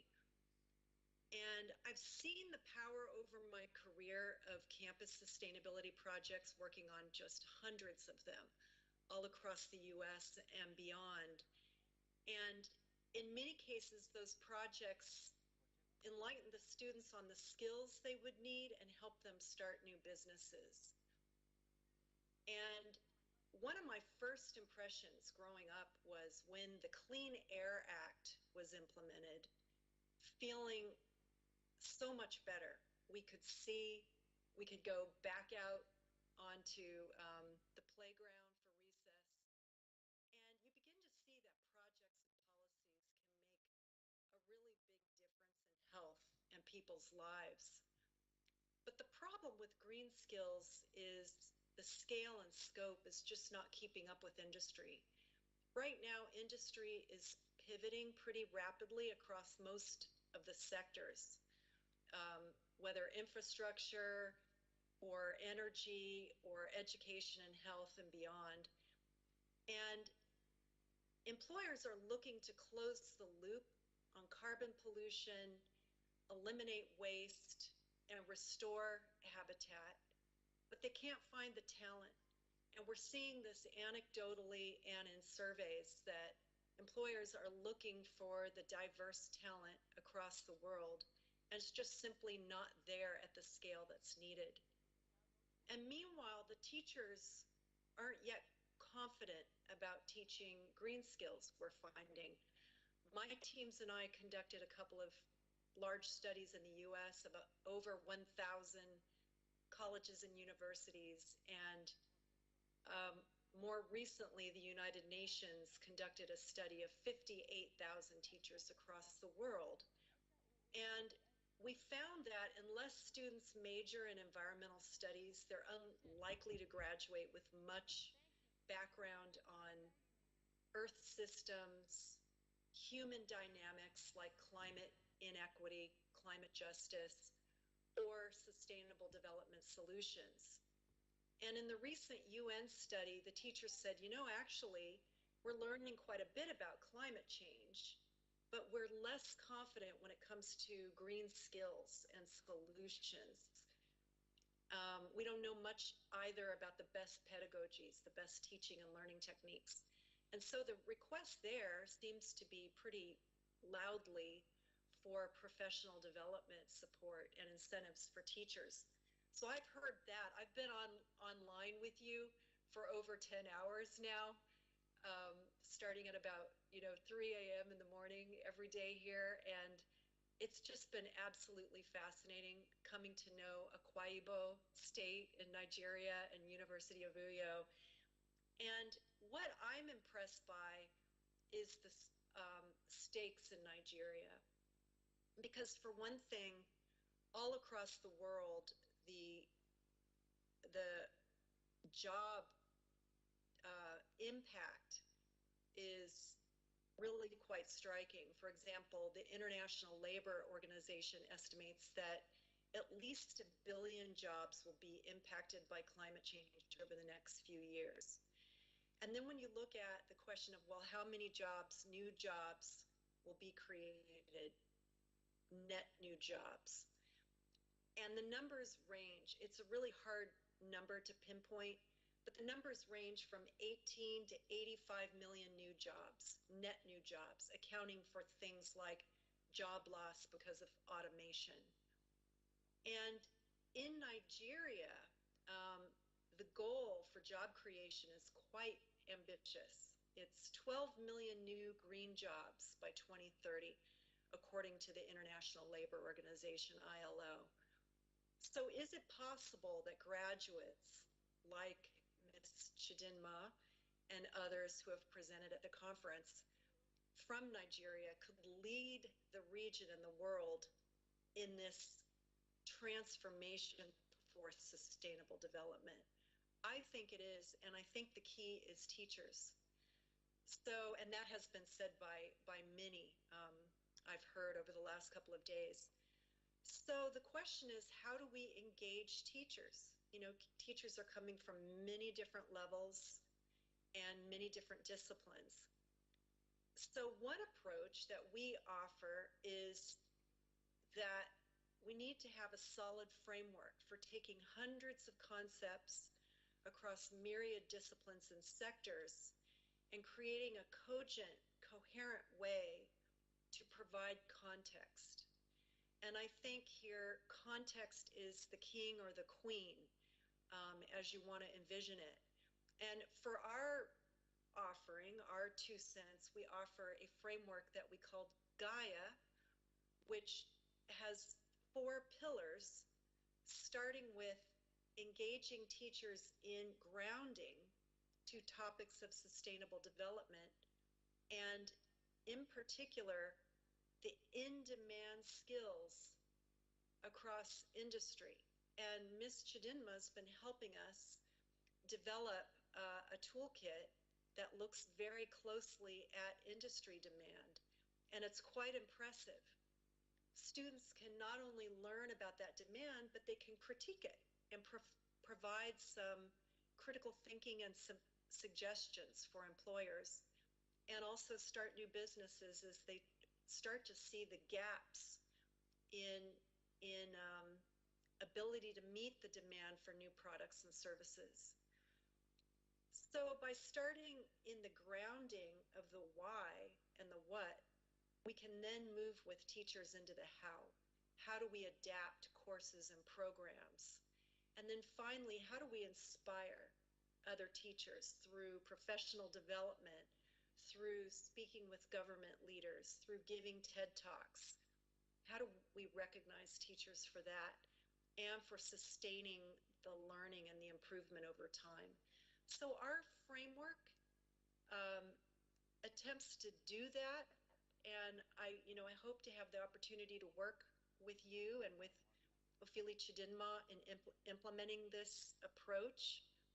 And I want to now turn it to Ofili Chidinma to share with you some of the findings from the discussion yesterday about one of the tools that we're offering, which is a Green Skills Education Survey, which should give us some findings to help baseline where we are on green skills education and in understanding perceptions of industry demand and real jobs that are there for students and how those jobs are being signaled by industry.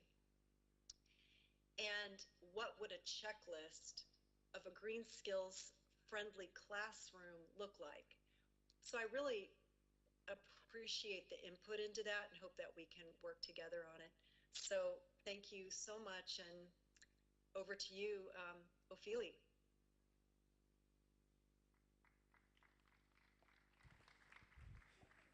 Thank you so much, Lisa. Next, we'll have Ms. Bulu Wituto from BASF, who will talk on Waste to Wealth project. Sorry.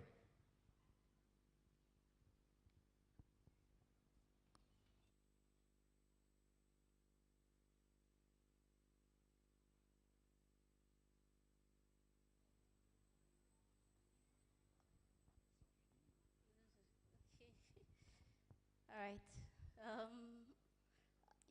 You could hear from Lisa clearly what she said.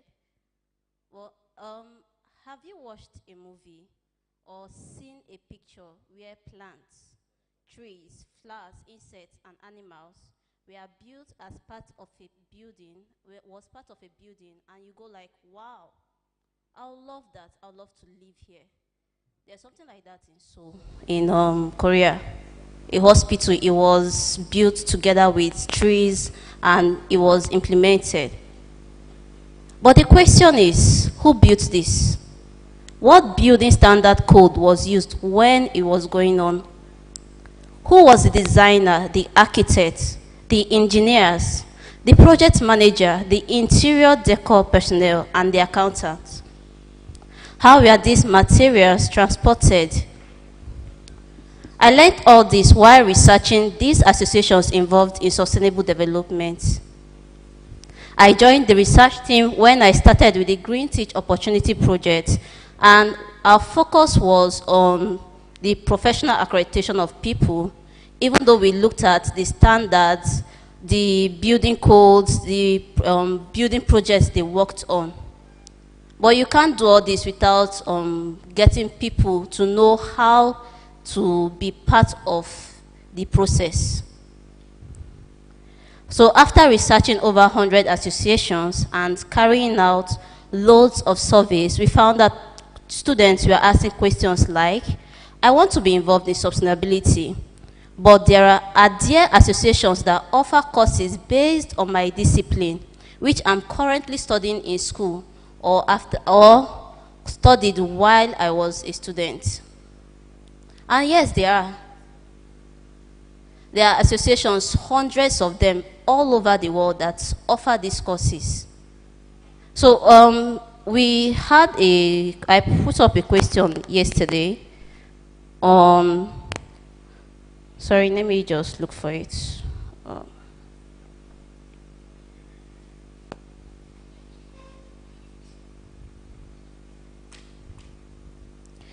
So it's actually a discussion section, a very, very short discussion session that we'll have.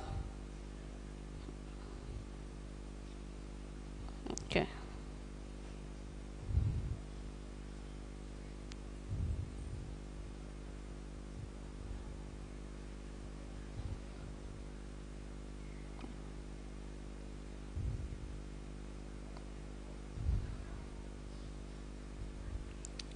The first one is, what method or pedagogies are teachers using to teach their students? Sorry, it's not on this slide yet. And I found out that teachers use, they use videos, yes. They use practicals. Yes, I was watching a video on YouTube, and she's a teacher, so she was teaching her students chemistry. So she wanted them to know how to create this massive explosion. And she brought she brought the chemicals, she brought a bucket, and she was so very dramatic with what she was doing, and she placed it on the floor and had the students gather around, and they're like, wow, wow, wow, what is going on? And she told them, you put this solution, you add this, you add that, and when she was dumping everything, they were seeing it. As she dumped the final solution into the bucket, the room exploded. What was inside exploded. And students were like, wow, so I could do this. And you watch it in movies where the students, so they said they learned this in school, they learned that in school. So what methods are teachers using? The second question, what do your students know about the demand for their green, sustainable development skills, even if they are studying some subjects beyond environmental sciences? I studied economics while I was in school. And I attended a lecture. Lisa sent me a link to attend a lecture, and this woman was talking on economics and sustainability, how they go hand in hand. And it was massive. It was really mind-blowing, because you could see that economics is not just about the government and policy. It has a place in sustainable development, where you bring together all the policy makers, you tell them this is what the world is going through, and economics is a part of that. So in your course, in the subjects you are taking your students at school, how do you implement or adapt sustainable development or green skills? So someone can answer. Sorry. Okay. Then the last speaker mentioned something. He said, what resources and support do you need as an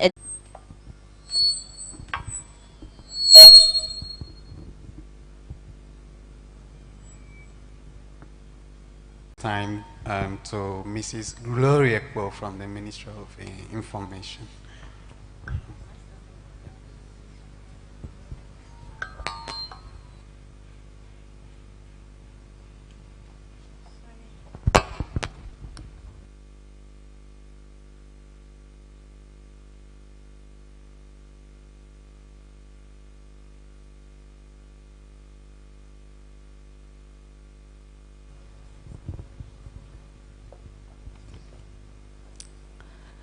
Hello, everybody. Good day, everybody.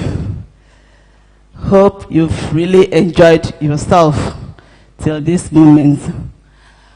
Actually, I just want to use this opportunity to thank the organizers and the resource person. To really tell you the truth, I was so carried away. I never wanted to say something since I was representing somebody. But I cannot leave this place without saying one or two things.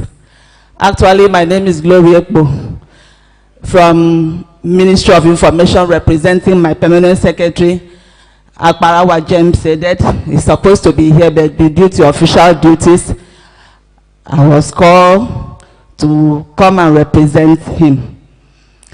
Actually, as I'm standing here, we are the mouthpiece of the government. I heard so many things.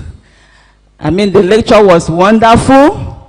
And I just feel as if I should not leave this place. And I heard positive things about this government. I have not heard any negative things. To God be the glory in the mighty name of Jesus Christ. I said, to God be the glory in the mighty name of Jesus Christ. Actually, our Excellency has done a lot. we are witness. I don't have to say much because most of us here we are Akwa Ibom. Without me telling you that I am his mouthpiece, you know what he has done. The greatest thing that he has done in this, I am talking about His Excellency Governor Udom Emmanuel, not any other governor. The greatest thing that he has done in Akwa Ibom is the peace that we are enjoying in Akwa Ibom. Without peace, nothing can strive, nothing can come to pass. And another thing that he has done in Akwa Ibom is the security that he has given to Akwa Ibom. At least all of us in Akwa Ibom can sleep with our eyes closed. No be true? No be true? It's true. The peace that we are enjoying in Akwa Ibom has made investors to come to this state. And you just can see that man that has just left, the manager of Jubilee Syringe. He's one man that really enjoyed this state. You know, we have the largest syringe in Akwa Ibom State, in the West Africa as a whole. Not all those syringes that when you use, you will be having bomb and all, having problems in your body. Even the flour mill that we have, the investors, all the investors in Akwa Ibom, they are enjoying Akwa Ibom State. So I just want to let you know that he is the man that loves, diverse talents. He is the man that loves positive things. Anything that can say good of Akwa Ibom State, he will imbibe it unless you hide that talent. So I just want to promise you that in terms of training, His Excellency has done a lot, especially to the staff, to his workers. If you are not, I am a partaker. A lot of us, especially in the Ministry of Information, he has sent us on leadership training through our Commissioner for Information, leadership training in London, Dubai, and today the investors like the Chinese that are coming in. What are they coming in? They are coming here to teach us Chinese language, and they are also teaching us global. They are also teaching us science language, which is one of the global communication, in which if we live here, or if anything, we can leave this state and go to China, and we'll be able to communicate even in business line. Hello, even in business line, any form of talent we can use. Science language, we talk to the deaf, they understand, we imbibe them into the society. We go to Chinese, just like one of our key lecturer, he came all the way from Lagos. I can live here and go to Chinese and start communicating Akwa Ibom what His Excellency has done. So as an information officer and as a mouthpiece of the government, I would like to tell you that the most important things that we are enjoying in Akwa Ibom is peace and security, and he has done a lot, and that makes whatever business that you have.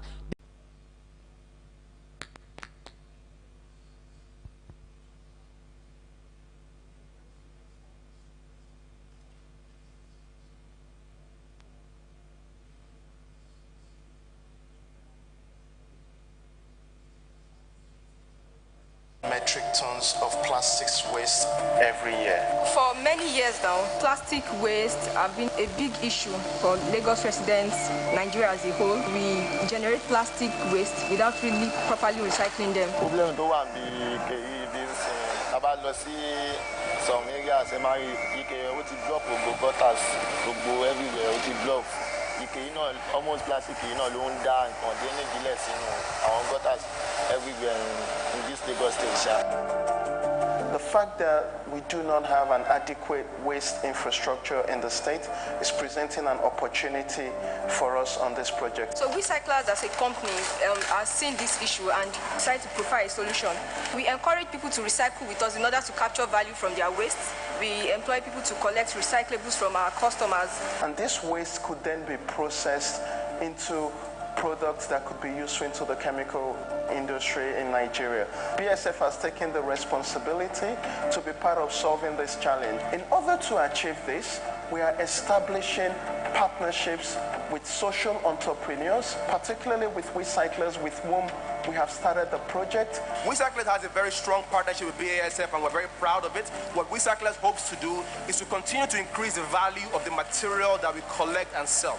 BASF can use their process to convert it to virgin oils that can go back into the process. The higher the value of the material that we convert it to, the more likely we are able to actually put it back into a new product. So in this partnership, the goal is to try to create as pure and as valuable as the material as possible to allow it to be able to reuse at a higher rate. Okay, so the recycling has different processes. First, you collect recyclables. Our riders and our collectors bring it back to a hub. We have a group of sorters behind me that actually take these materials and sort by type. Then you have your knife with you. Sit down, separate the white from the green. Then brown separately, you sort each of them separately. So PET bottles go on one side, HDPE materials go on one side, and then aluminum cans, paper also go in a different section. After these materials are sorted, we then take them to where they are processed, their values are added. And then what we do is actually compress the material through a baling machine. We build these materials and then crush them to turn them into pellets. That material gets compressed and it makes it easier for us to transport when we do sell it to an off-taker. And that's pretty much the process that happens here. Based on our purpose, we create chemistry for a sustainable future. We want to be part of creating a sustainable environment. The Waste to Chemicals project for Nigeria hopes to achieve 3 objectives. The first is to build a scalable model which would enable us to collect and aggregate this waste. The second objective of the project will leverage on cost-effective pyrolysis technology to regenerate polycarbons from polypropylene, polyethylene, and polystyrene. The third objective of the project will seek to enable a circular economy by re-engaging those chemical building blocks in the local chemical value chain. We're currently today sitting at the Waste to Chemicals Research Laboratory in Lagos, Nigeria. This is a purpose-built research and development facility enabling us to study relationships between waste plastic streams such as polyethylene, polypropylene, and polystyrene, and the quality of the pyrolysis oil produced. By Q1 of 2021, we will take delivery of a 1,000 kilos per day continuous pyrolysis unit. We will also work with WeCyclers to set up the first dedicated upstream recycling hub, which will process 1,000 kilos per day of plastics waste required by this pyrolysis unit. By 2022, together with our partners, we will seek to establish 2 additional hubs able to process between 3 to 5 metric tons of plastics waste per day. By 2025, we hope to deploy between 50 to 60 of these units in communities around Lagos. This project will create an environmental, social, and economic impact in the state. By an environmental impact, it will stop up to 50,000 metric tons of waste plastics, which would have ended up on the streets, in the drains, and eventually in the oceans from ending up there. From a social perspective, 60% of the jobs which this hub will create will go to women, and would also enable these women to earn a decent monthly wage. From an economic impact, the oils which we would produce from converting these plastics to polycarbons can be processed and re-injected into the local chemical value chain in Nigeria.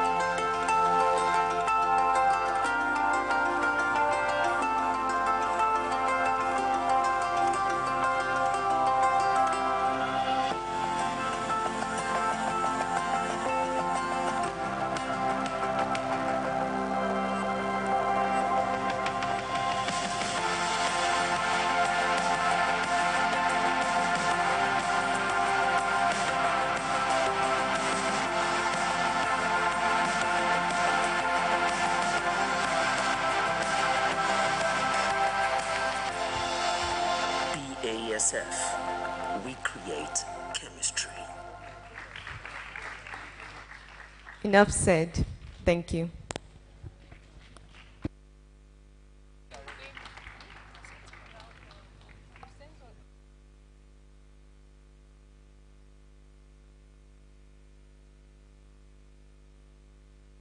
Thank you so much, Ms. Boluwatito, for that presentation. Up next will be the closing formality. We would like to call on Dr. Fasina for the closing remark.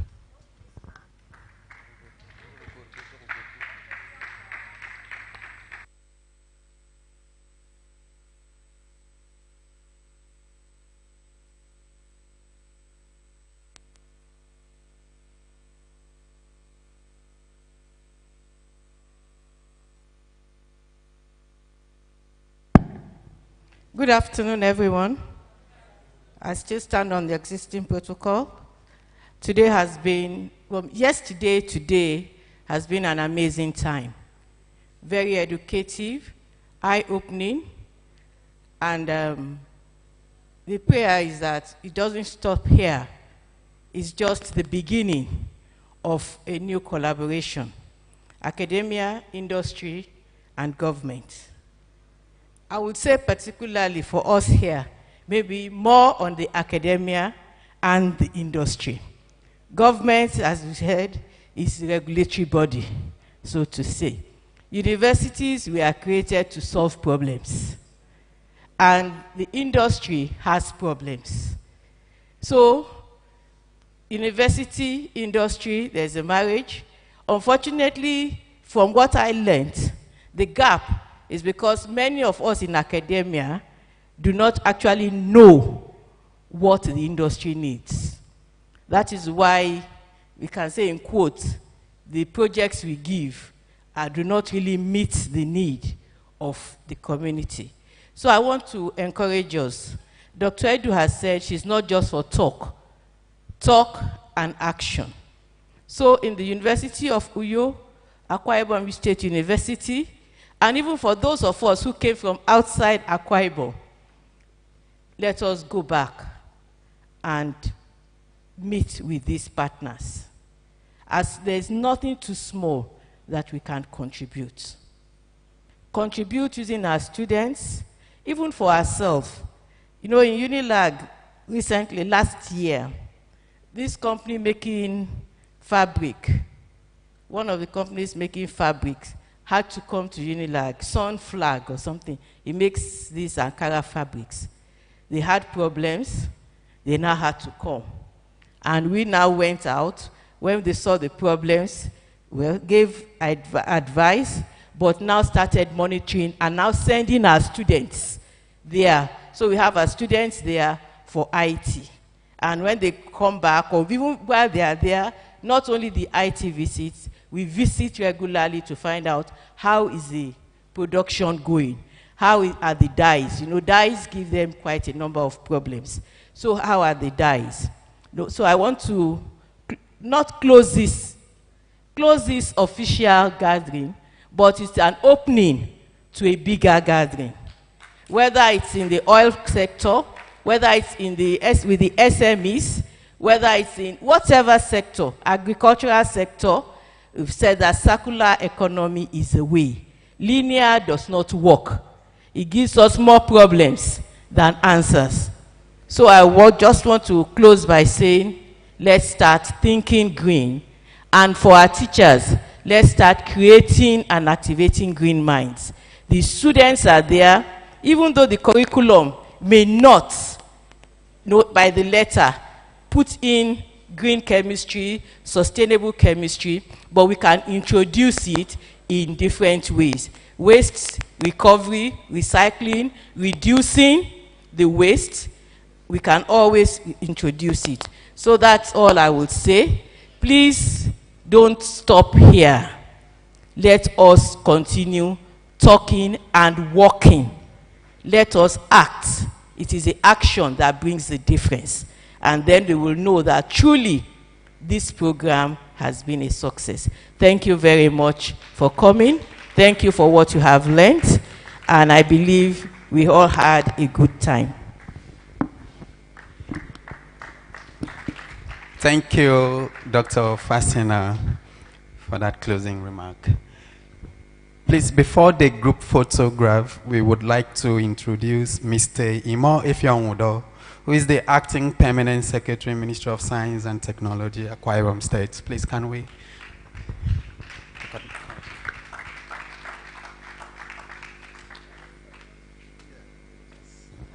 Okay, thank you very much.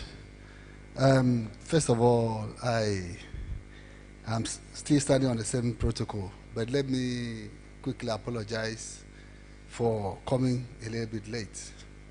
The protocol demanded from the office that I should attend to some other things before the letter came to me not quite long ago. But all the same, we are talking about secular economy. Secular economy and Ministry of Science and Technology, in which I am representing. And I know that the Ministry of Science and Technology, part of the government. And to make it green, we cannot do without the Ministry of Science and Technology. Because the 21st century innovations is represented by that ministry as far as the Akwa Ibom State government is concerned. Recently, we've had a series of innovations coming in to the ministry. We've had some young talents coming in with some renewable energy facilities, which we are trying to process to know that it could also add value to what we are talking about industry. Because I don't think there will be any industry without power. So these talents are coming with some form of uninterrupted energy. We are trying to process it. They've tried to display it. Apart from that, we have many other facilities in the ICT, current innovations that will also add value to the secular economy we are talking about. So as government, the Ministry of Science and Technology is also poised to join in this very trend, secular economy and lifting, making the economy to come to what it should be. Perhaps let me say, at other times, I believe, like the last speaker had just said, that she is opening up the forum for further discussions. I just want to pledge a resolve that next time we will make it better than this by coming with packages that will be distributed and could be beneficial to everybody. So please, because I know you are winding up, that's why I'm just trying to cut it short. But I want to assure you that the Ministry of Science and Technology will always give their contributions. Most of our innovations, expo and exhibitions will be forwarded also into this forum so that we can synergize to get a better conclusion. Please, thank you very much for today. Thank you very much. Thank you. Thank you. Thank you. Thank you, sir. Yeah. Wow. So difficult to call it an end today, but I'm sure that it's been wonderful and a lot to digest and a lot to take back. So on behalf of the organizers, I want to specially thank each and every one of us. I want to thank ACS Nigeria. I want to thank ACS Corporate Associates Committee for supporting us to host this event. I want to thank Uyosima. I want to thank them for the collaboration, and I believe that moving forward we will have more opportunities to do other things. I want to specially thank all the government participants that have been here. We sent out invitation to all the relevant government establishments, about 8 of them in number. But I am so honored that at least we have 3 of them represented here. We have the Ministry of Information, which we thought they were very important to be part of this conversation, the Ministry of Science and Tech, the Ministry of Agriculture was invited, we had the Ministry of Commerce, and about almost 5, 6, 8 government ministries were invited to be here. So I'm really grateful. The Ministry of Power, I'm really grateful. Please extend our gratitude to your permanent secretary for prompt action. I remember Ministry of Power, they just sent us a mail saying they will send a representative. So I want to thank all the members because we tried within the resources that we had to make sure that everybody was included. We are just starting the conversation. We hope that the next we will try and implement some of the ideas that have been suggested here. But the key thing is that wherever you are, please just take action. So a couple of announcements. All the slides we are going to send, please make sure that you have correctly written your email, because the presentation slides will be forwarded to your email.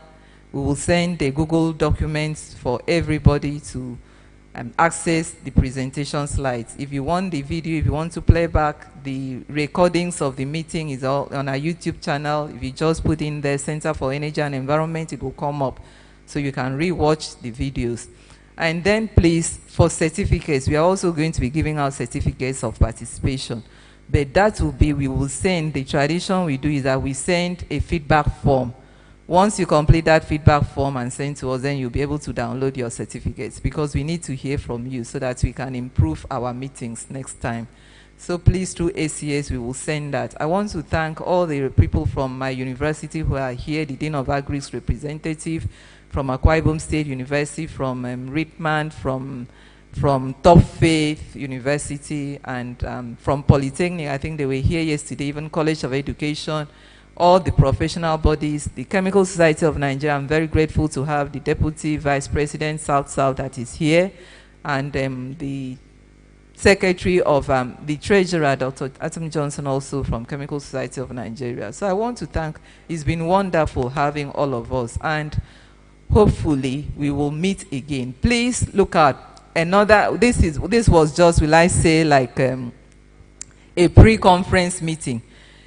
This was just designed intentionally to be a small event where we start the engagement. ACS Nigeria is going to be hosting an international conference that will be happening here in Uyo, June 2023. That one will be bigger. There will be more sessions. There will be invitees.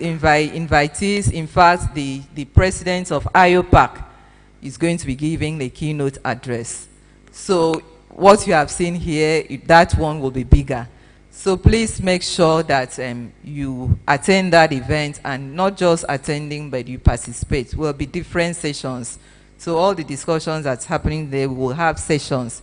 The business engagement forum will be there. So several other things will be there in that meeting. That will be a lot bigger. The students, not just the students from the University of Uyo, we have ACS, we have 15 student chapters across Nigeria. In Akwa Ibom State, we have a student chapter in Akwa Ibom State University. We have a student chapter in University of Uyo, and now we are reaching out to have a student chapter at Ritman University. So all these student chapters will be here. So it was intentional for us to just keep this meeting small, because this is just the beginning.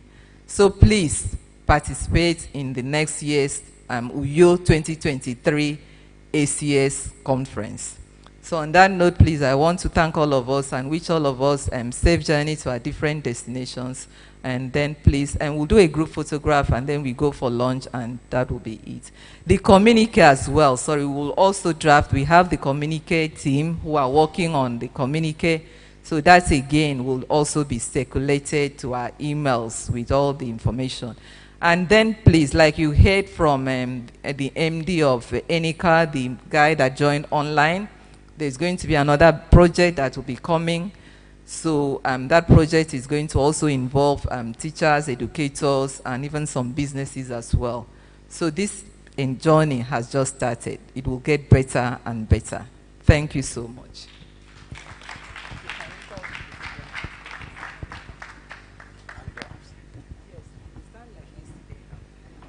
Okay, the group photograph. Please,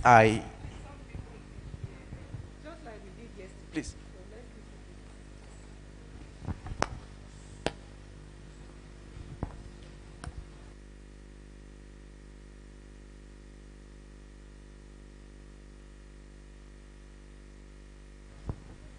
Please just come upstairs.